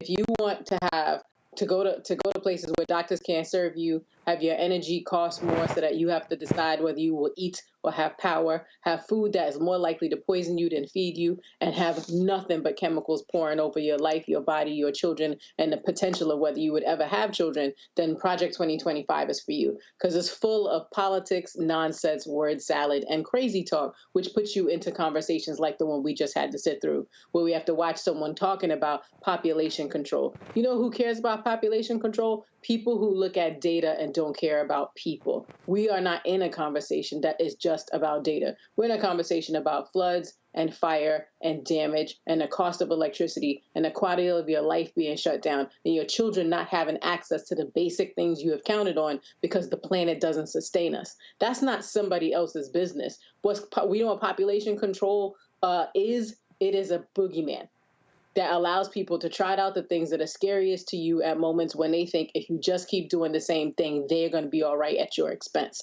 So I'm not going to wrestle with crazy and what was going on between those two women, because what they were doing was getting paid a lot of money to confuse people, to muddy the situation, and to make it seem as though people were going to take something, especially from Black people for whom everything has already been taken.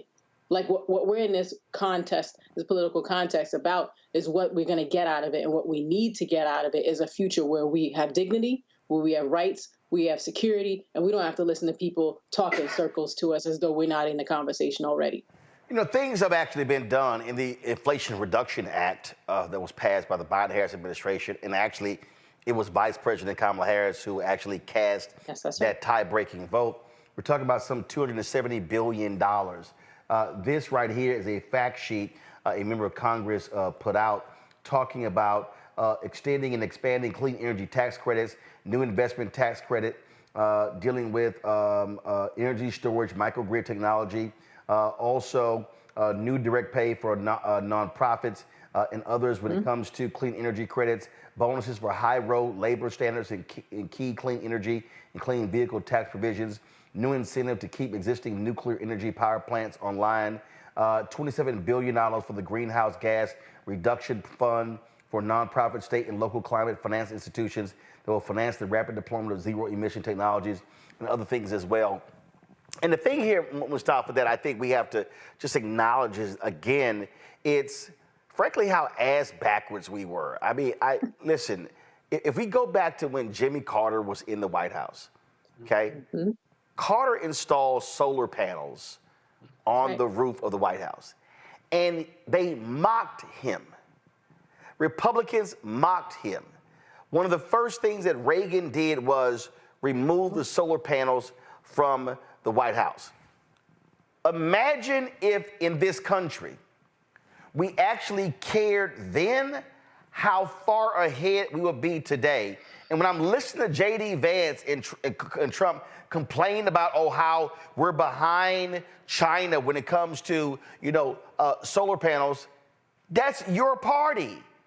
Y'all screwed that up. Solar technology is an American invention. Yes. But because Republicans poo-pawed it and crapped all over it, that's what led to China leading on it. That was an American technology, and had Republicans not trashed it, we would be so much further along in 2024.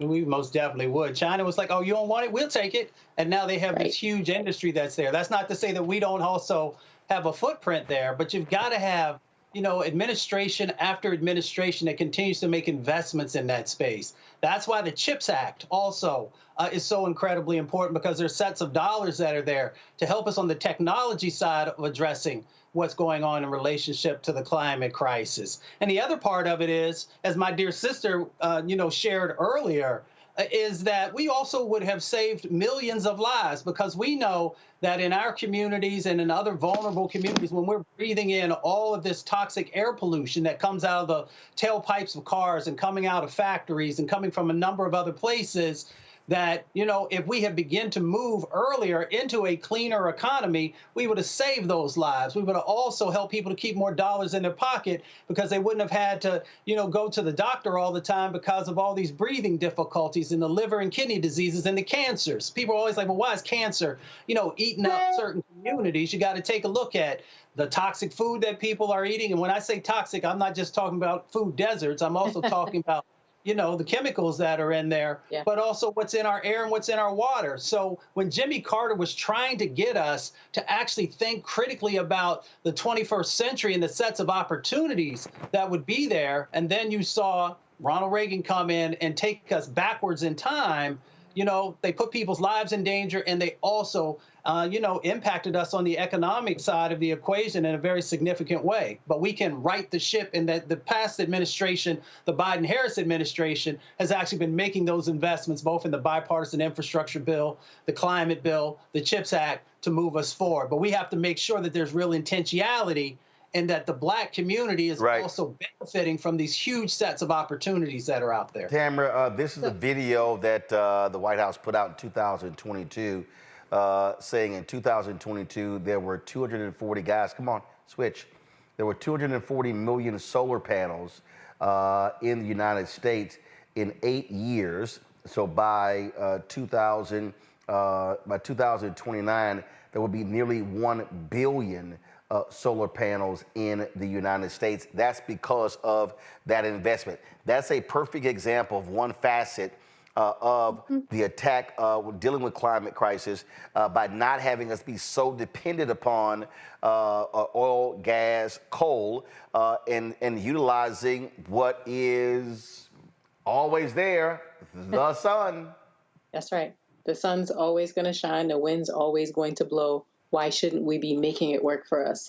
I have a colleague who I don't like that much, but she says it all the time, and it's absolutely true. You don't like her? I just want to put that out there. She knows who she is. I think it's important to flag that, like, the we is important here. We didn't take the solar panels off the White House. We didn't put them back on, and we haven't been a part of this conversation because we've been excluded from it. This is a unique opportunity. What the IRA did was put a lot of money on the boulevard, not on the street, on the boulevard, so that we could incentivize all the other things that make it possible for us to become owners, to get in the conversation about what we're going to do, to have choice in the conversation. That doesn't mean there's fights that are over, but the idea that we can reclaim some of what's been lost because we weren't invited into those conversations, even though we've been on that clean energy game. Like Madam C.J. Walker had an electric car in 1910. Wow. 1910. The first Black millionaire had an electric car. Wow, I didn't know that. Why? Really? She did. Yes. Do you know why? Because they marketed it to rich people, including rich Black people, that it was a clean car. You didn't have to get your hands dirty. So we have been in this conversation every time we've ever had a moment, some space, some resources, or some relief from other folks helping making decisions on our behalf. We have been in this conversation, and the 3 or 4 times we've tried to have it, it's been pulled back by industry that has its grip on the politics, its dirty, oily hands on the way that we talk about what we need and who the we is. Frankly, it's so cheap to buy a vote these days that by proxy, if you can just spill enough oil and gas in a place to move people out of where they belong or gerrymander them out of their vote, it's why climate is at the center of the things we have to do as Black people, because our future is in it, our self-sufficiency is in it, our self-determination is in it, and we've been here forever. You just said something that I think is, and I really try my best to avoid having to hear Donald Trump's voice. But I really do need people who've yet to vote to understand how stupid of a person we are dealing with. I need people to realize that this man is not bright when we are talking about wind, okay? I'm about to play for y'all 3 clips. And everybody, y'all, this is not AI. This is not created. This is literally coming from the mouth of an imbecile. Listen. You know this. Do you know we need twice as much electricity as we currently have in our country for AI, but the environmentalists won't let you produce it? They want wind. The wind is blowing today. The whole thing, it's the most expensive hoax in the world. The wind, it kills our birds.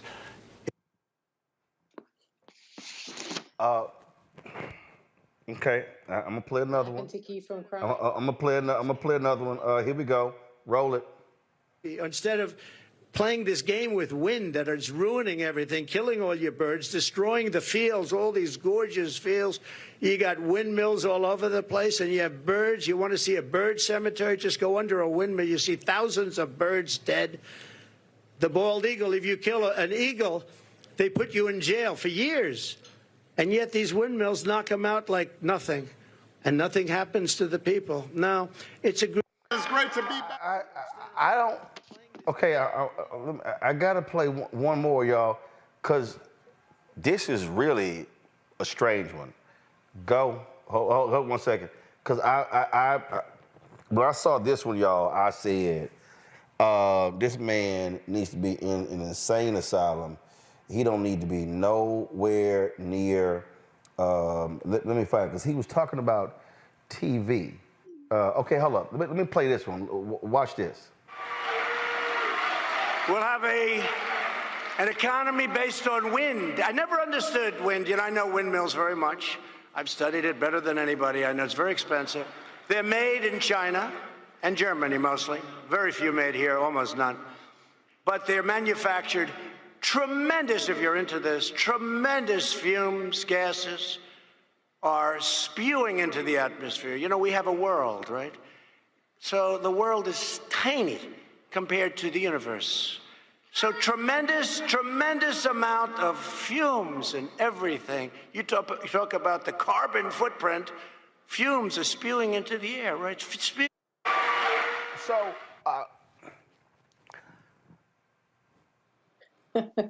one of y'all want to take that? Sure. Yeah. So I'll just buy my brother some time and say that one of the biggest market programs for how we get people to pay for all this pollution that's floating around in the wind was developed by Republicans.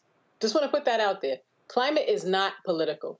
There are trees everywhere, or they need to be where they are. There is sun everywhere. There is wind everywhere. There is water everywhere. There is food that we gather from the earth. There is nothing political about climate. The foolishness that comes out of these political contests makes it seem as though you can be for this and not for that. No one can drink water that's poisoned. No one can eat fish that are full of toxins. No one's kids will be okay if you have a gas stove and it puts a gas into the air and slowly makes it impossible for them to catch a breath and they get asthma. That is not up for votes. But what is up for votes is whether or not people are going to lie to you about those things being true. And so this nonsense and this rhetoric, the reason it's exhausting is because it's supposed to be. It's not supposed to make any sense. They're supposed to pull you into a rabbit hole full of crazy that makes you just do whatever they want you to do so they'll go away. I gotta play this with him, Mustafa, before you comment, because I mean, this is like the dumb man greatest hits on Wind. Check this one out, y'all. Much better the second time than we did the first time. Much, much better by many millions of votes. But we're running, and I tell the little, it's sad, it's a joke, but it's not a joke. Darling, I'd like to watch the president tonight on television. No, you can't. The wind isn't blowing, right? The wind isn't blowing. There's no television tonight, darling.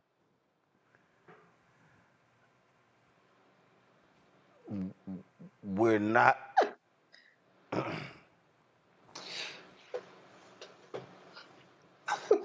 I mean, it's sad. It's sad. One, it shows that he doesn't read. You know, in his previous administration, people used to always talk about how he didn't read his briefings, those types of things. If you spent a half an hour, you could have some of the basics that you need to know about what's going on, who's actually benefiting. So maybe they couldn't watch the TV because they were in Texas and because the grid, which has not been upgraded, That's right. and because they also didn't move forward on making sure that they had renewable energy as a part of that, maybe that's why I couldn't watch. When he talks about windmills, you know, windmills are not out there killing massive amounts of birds. He should have a conversation about the pollution that's coming out of stacks. That is not only killing birds, but killing other wildlife. That is also impacting our environment. That's killing black and brown people. If he was serious when he was in Pennsylvania, he would have went over to where Zulene Mayfield used to be over in Chester, Pennsylvania, and had conversations with folks there. Or if he was going to be in Philly, he could have slid right over on the west side of Philly and found out about all the people who've been exposed. Or he could have went to Institute, West Virginia. Or he could go to the Manchester community in Houston, Texas. Or he could go to Cancer Alley between New Orleans and Baton Rouge and see, when we're moving all of those fossil fuels down to be refined, what the impact looks like in vulnerable communities. And then maybe he would actually have a moment of humanity and say, we need to be moving toward cleaner types of energy, so not only are folks not dying from the initial sets of impacts that are coming out of the stacks, but also because this is the same stuff, the carbon and methane that's heating up our oceans and our atmosphere, and are causing these storms like Hurricane Helene.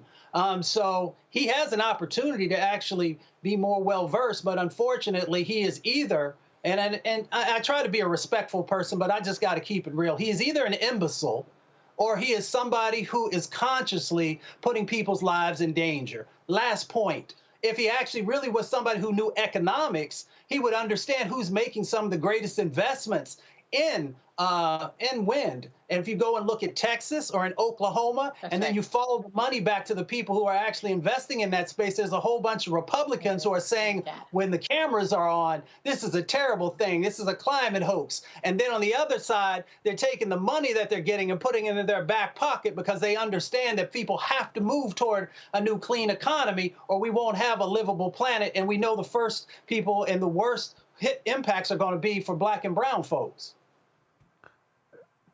I think imbecile is it. I just can't. I can't think of anything else. I mean, you're not dealing with a serious person. And again, what Project 2025 wants to do, they want to gut everything. If people thought they attacked the EPA when he was there the first time, they want to completely obliterate the EPA. They don't give a damn about America's national treasures. They don't care about national parks. They want to drill everywhere. They do not care. They will literally rape and pillage the land in this country to satisfy big oil.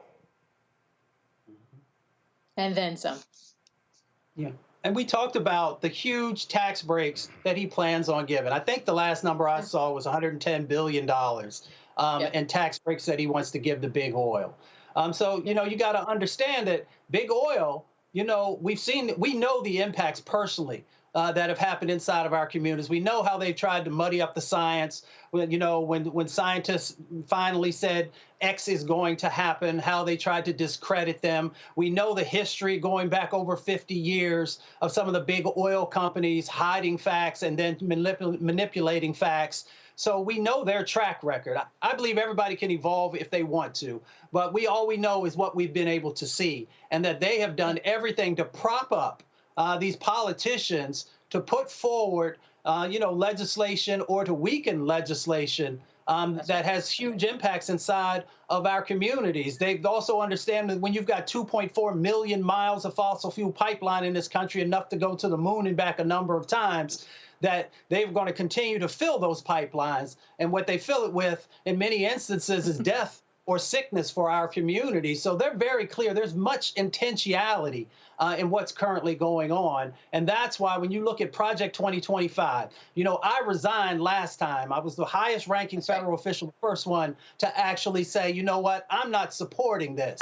But now they've gotten much, much smarter. So people often see all the jobs that they're going to eliminate, the language that you can't use, the manipulation of science to not tell people the truth about the impacts that are going on. But what folks don't talk about with Project 2025 is that also when you bring in all these Trump sycophants, then you're also going to have individuals who are making decisions about where the grants are going to go and what the grants actually look like that have played a traditional role in helping communities to build capacity, to have a better understanding of what's going on. They're also going to make sure that those advisory committees that have played such a critical role in bringing forward both the amazing work that folks have been able to do, but the sets of challenges that are still going on, they will also have control over that. So there's all these things that go on inside of these federal agencies and departments that people haven't really thought about in relationship to Project 2025. And what it really does is it places a crosshair on so many communities across our country, both Black and brown and indigenous and Asian and Pacific Islander and lower wealth white communities. We have to make sure that people understand how significant this manifesto is and doing nothing to improve your life, but everything in placing additional challenges on shortening your life. Go ahead. I'm sorry, go ahead. Can I add to it that I don't know that they've necessarily gotten smarter, but they have gotten organized. So what my brother is talking about is the fact that there are a bunch of folks who look like you, who moved into this political moment from lots of places, so that in this moment, resources that were moving towards you will get closer to where you live, will set in motion industry and capacity where your voice is welcome. What's on the other side of that is that the watchdogs that are from your community that have been keeping everybody honest in this moment will be removed. They'll be replaced by folks who will do whatever the check tells them to do, and that check tells them to erase the Black community. We are in a fight for our lives like we've always been in the election that we have been waiting for 405 years. The question is not what's on the ballot, it's what about your life is not on the ballot. And so Project 2025 is the biggest organization of all the ideas that could be put up at this moment to make your life harder, more expensive, and more painful, more likely to lead to an untimely death. So we are not talking about if this, then that, maybe this will get something. There are no political bargains to be made in this moment. What we are doing now is talking about what we will get if we vote in one direction versus another, and the direction and the choices are life and death, frankly. And I do want, before I go to a break, I want to point this out. For only the second time in its 179-year history, the Scientific American has endorsed someone for president. They offered their endorsement of Vice President Kamala Harris. Come on, guys. Yeah, come on. You got to believe in science to be supported by scientists. So there's that. Right. And so they say right here, Kamala Harris has plans to improve health, boost the economy, and mitigate climate change. Donald Trump has threats and a dangerous record. You can go to scientificamerican.com to actually see their endorsement. And what's underneath that for Black people is that, frankly, the democracy doesn't end when you cast your vote. So between the choices, the likelihood that you will have a chance to fight for what you need increases in one direction and decreases in the other. Quick break. We come back, folks. You may not realize that, but it was in North Carolina where Black folk created what is known as the environmental justice movement. We'll show you a little bit of the EPA leader, Michael Regan, speaking on that at an event in North Carolina in the Black Star Network. We were there covering it. We'll be right back on Roland Martin Unfiltered, special edition of our climate crisis and its impact on Black America. Back in a moment.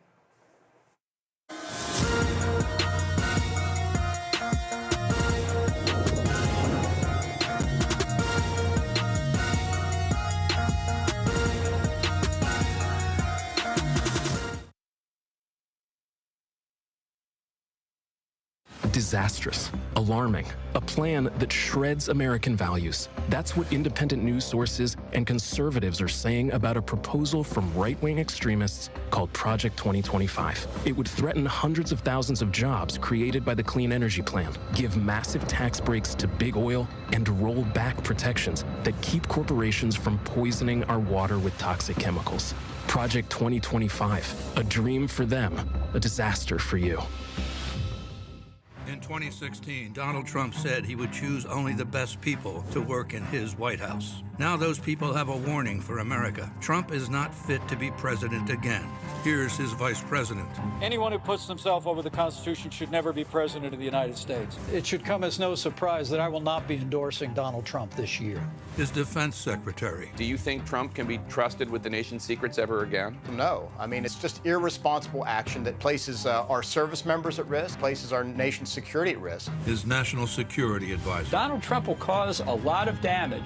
The only thing he cares about is Donald Trump. And the nation's highest-ranking military officer. We don't take an oath to a king or a queen or to a tyrant or a dictator. And we don't take an oath to a wannabe dictator. Take it from the people who knew him best. Donald Trump is a danger to our troops and our democracy. We can't let him lead our country again. I'm Kamala Harris, and I approve this message. Hi, my name is Freddie Ricks. I'm from Houston, Texas. My name is Sharon Williams. I'm from Dallas, Texas. Right now, I'm rolling with Roland Martin, unfiltered, uncut, unplugged, and undamn believable. You hear me?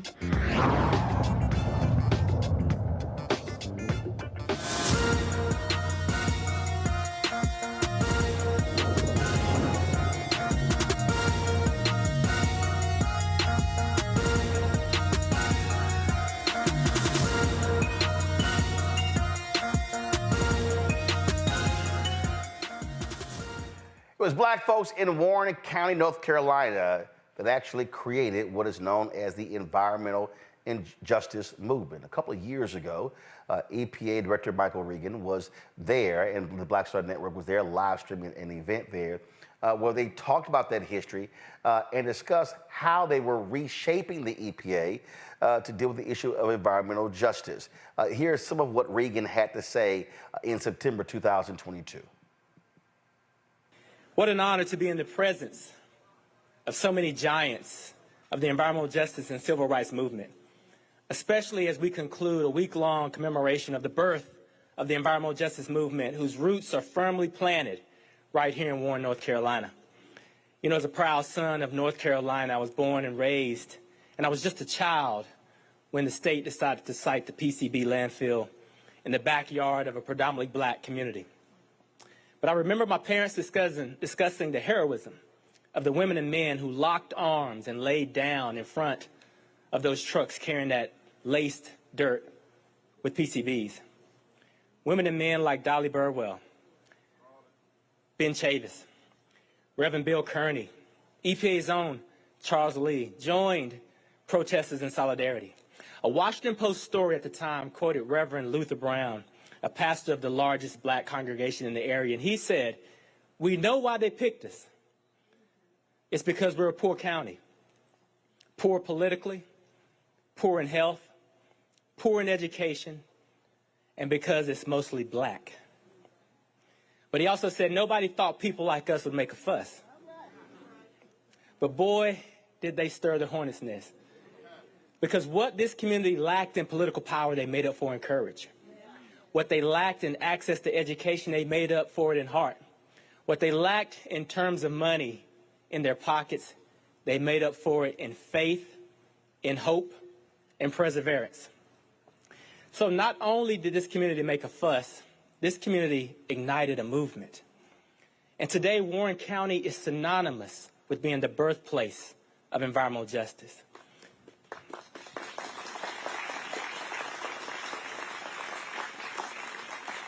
You know, those protests 40 years ago were not only a catalyst for the environmental justice movement as we know of today, but it was a real awakening of the consciousness of this community that had been underserved and overburdened for so many years. It demonstrates the transformative potential that exists when people peacefully mobilize and come together in a common pursuit.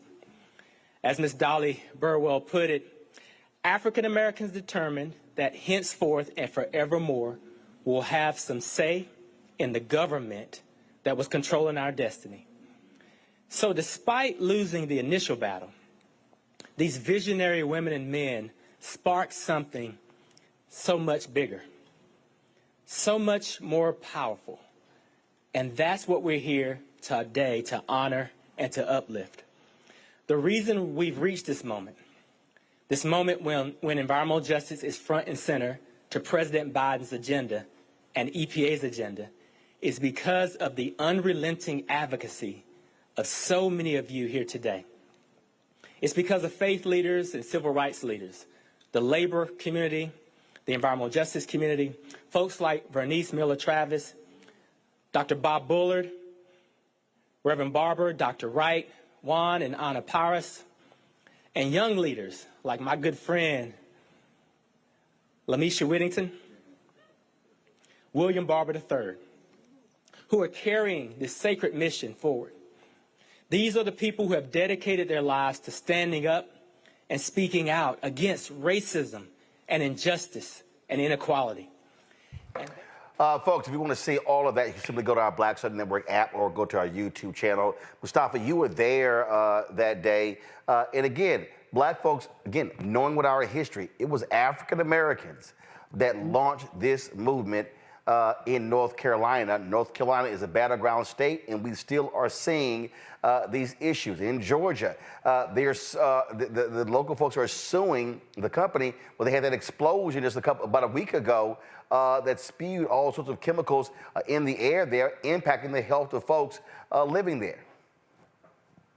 Yeah, you know, it was a historic moment, and big shout out to Administrator Regan, you know, for the amazing job that he has done over the last almost 4 years now. It's really moved environmental justice, you know, leaps ahead of where it had been for, you know, decades of the work that was going on. And really, you know, focusing on something that I'd always shared with folks, that we have to move people from surviving to thriving. So we know that there's still a huge amount of work that has to happen. But for decades, people were having great ideas and were doing work, but they didn't have the resources to be able to match up with the incredible sets of, you know, ideas and innovation that they had. So now we finally have that. But we still got these battles that are going on. You know, in North Carolina, you still got the hog farms, the CAFO, certified animal feeding operations things. You know, we've got these lagoons that are filled with coal ash. When you go down to Georgia, we've still got some battles that are going on in relationship to nuclear and air pollution related issues. So the South is one of the main thrusts of the environmental justice movement. And we just got to give credit, of course, to the matriarchs, who often don't get as much attention, all these amazing women. And they mentioned Dolly Burwell, but there are so many others who are there on the front lines who helped to frame out the agendas for how we would move forward and how we would hold federal and state and local and county governments accountable. So we've done some good work, but we still got a long way to go to make sure that everybody has clean air and clean water and clean land.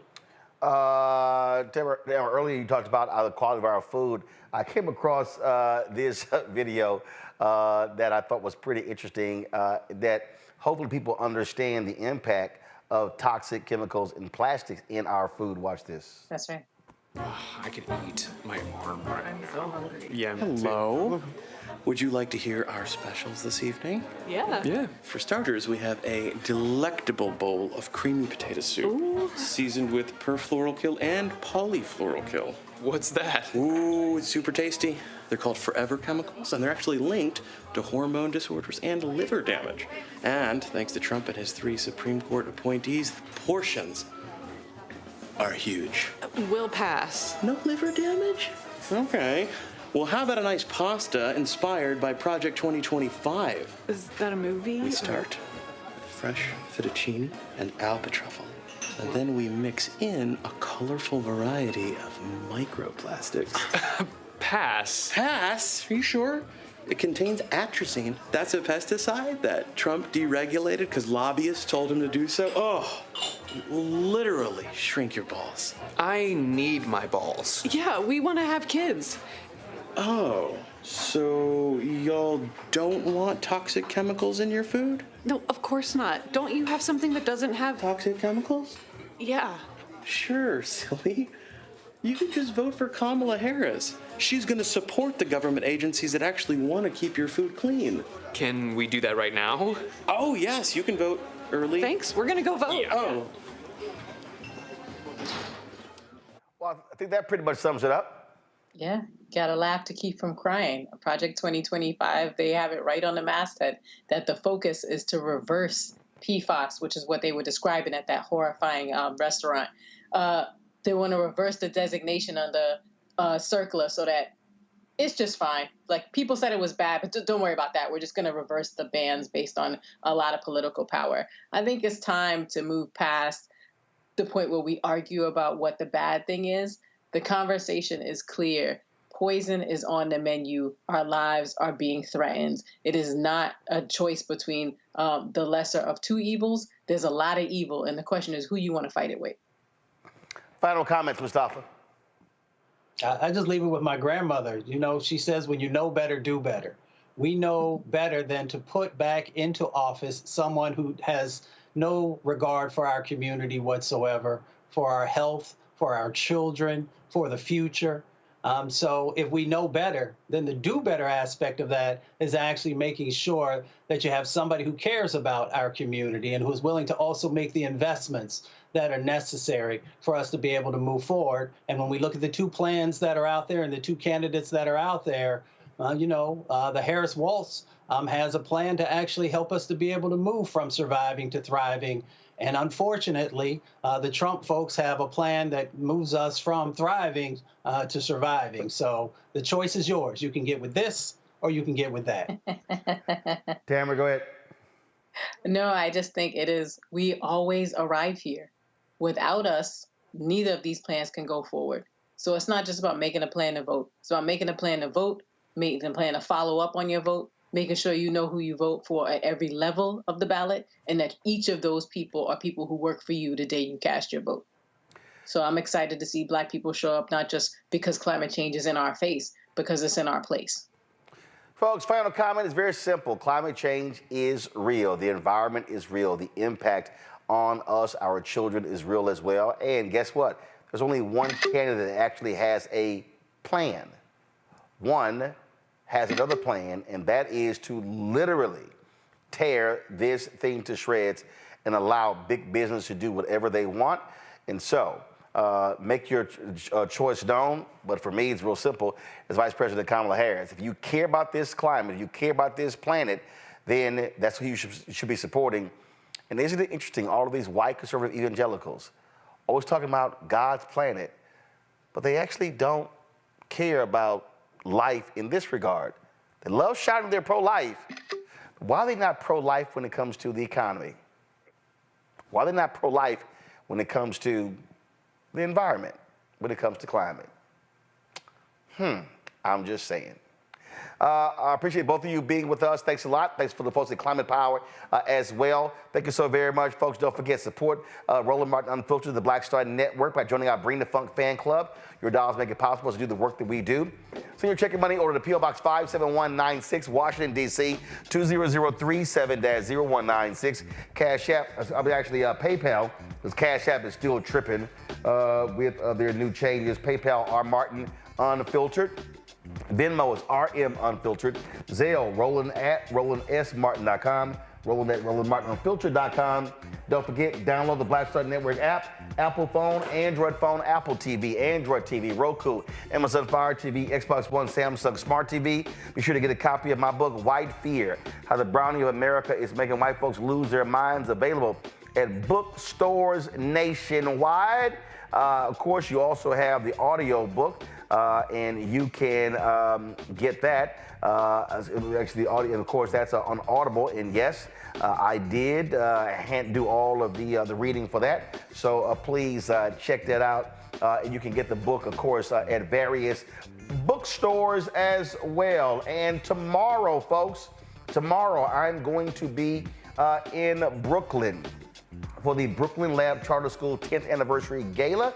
Megan Good is going to be the host. I'm going to be giving the keynote speech.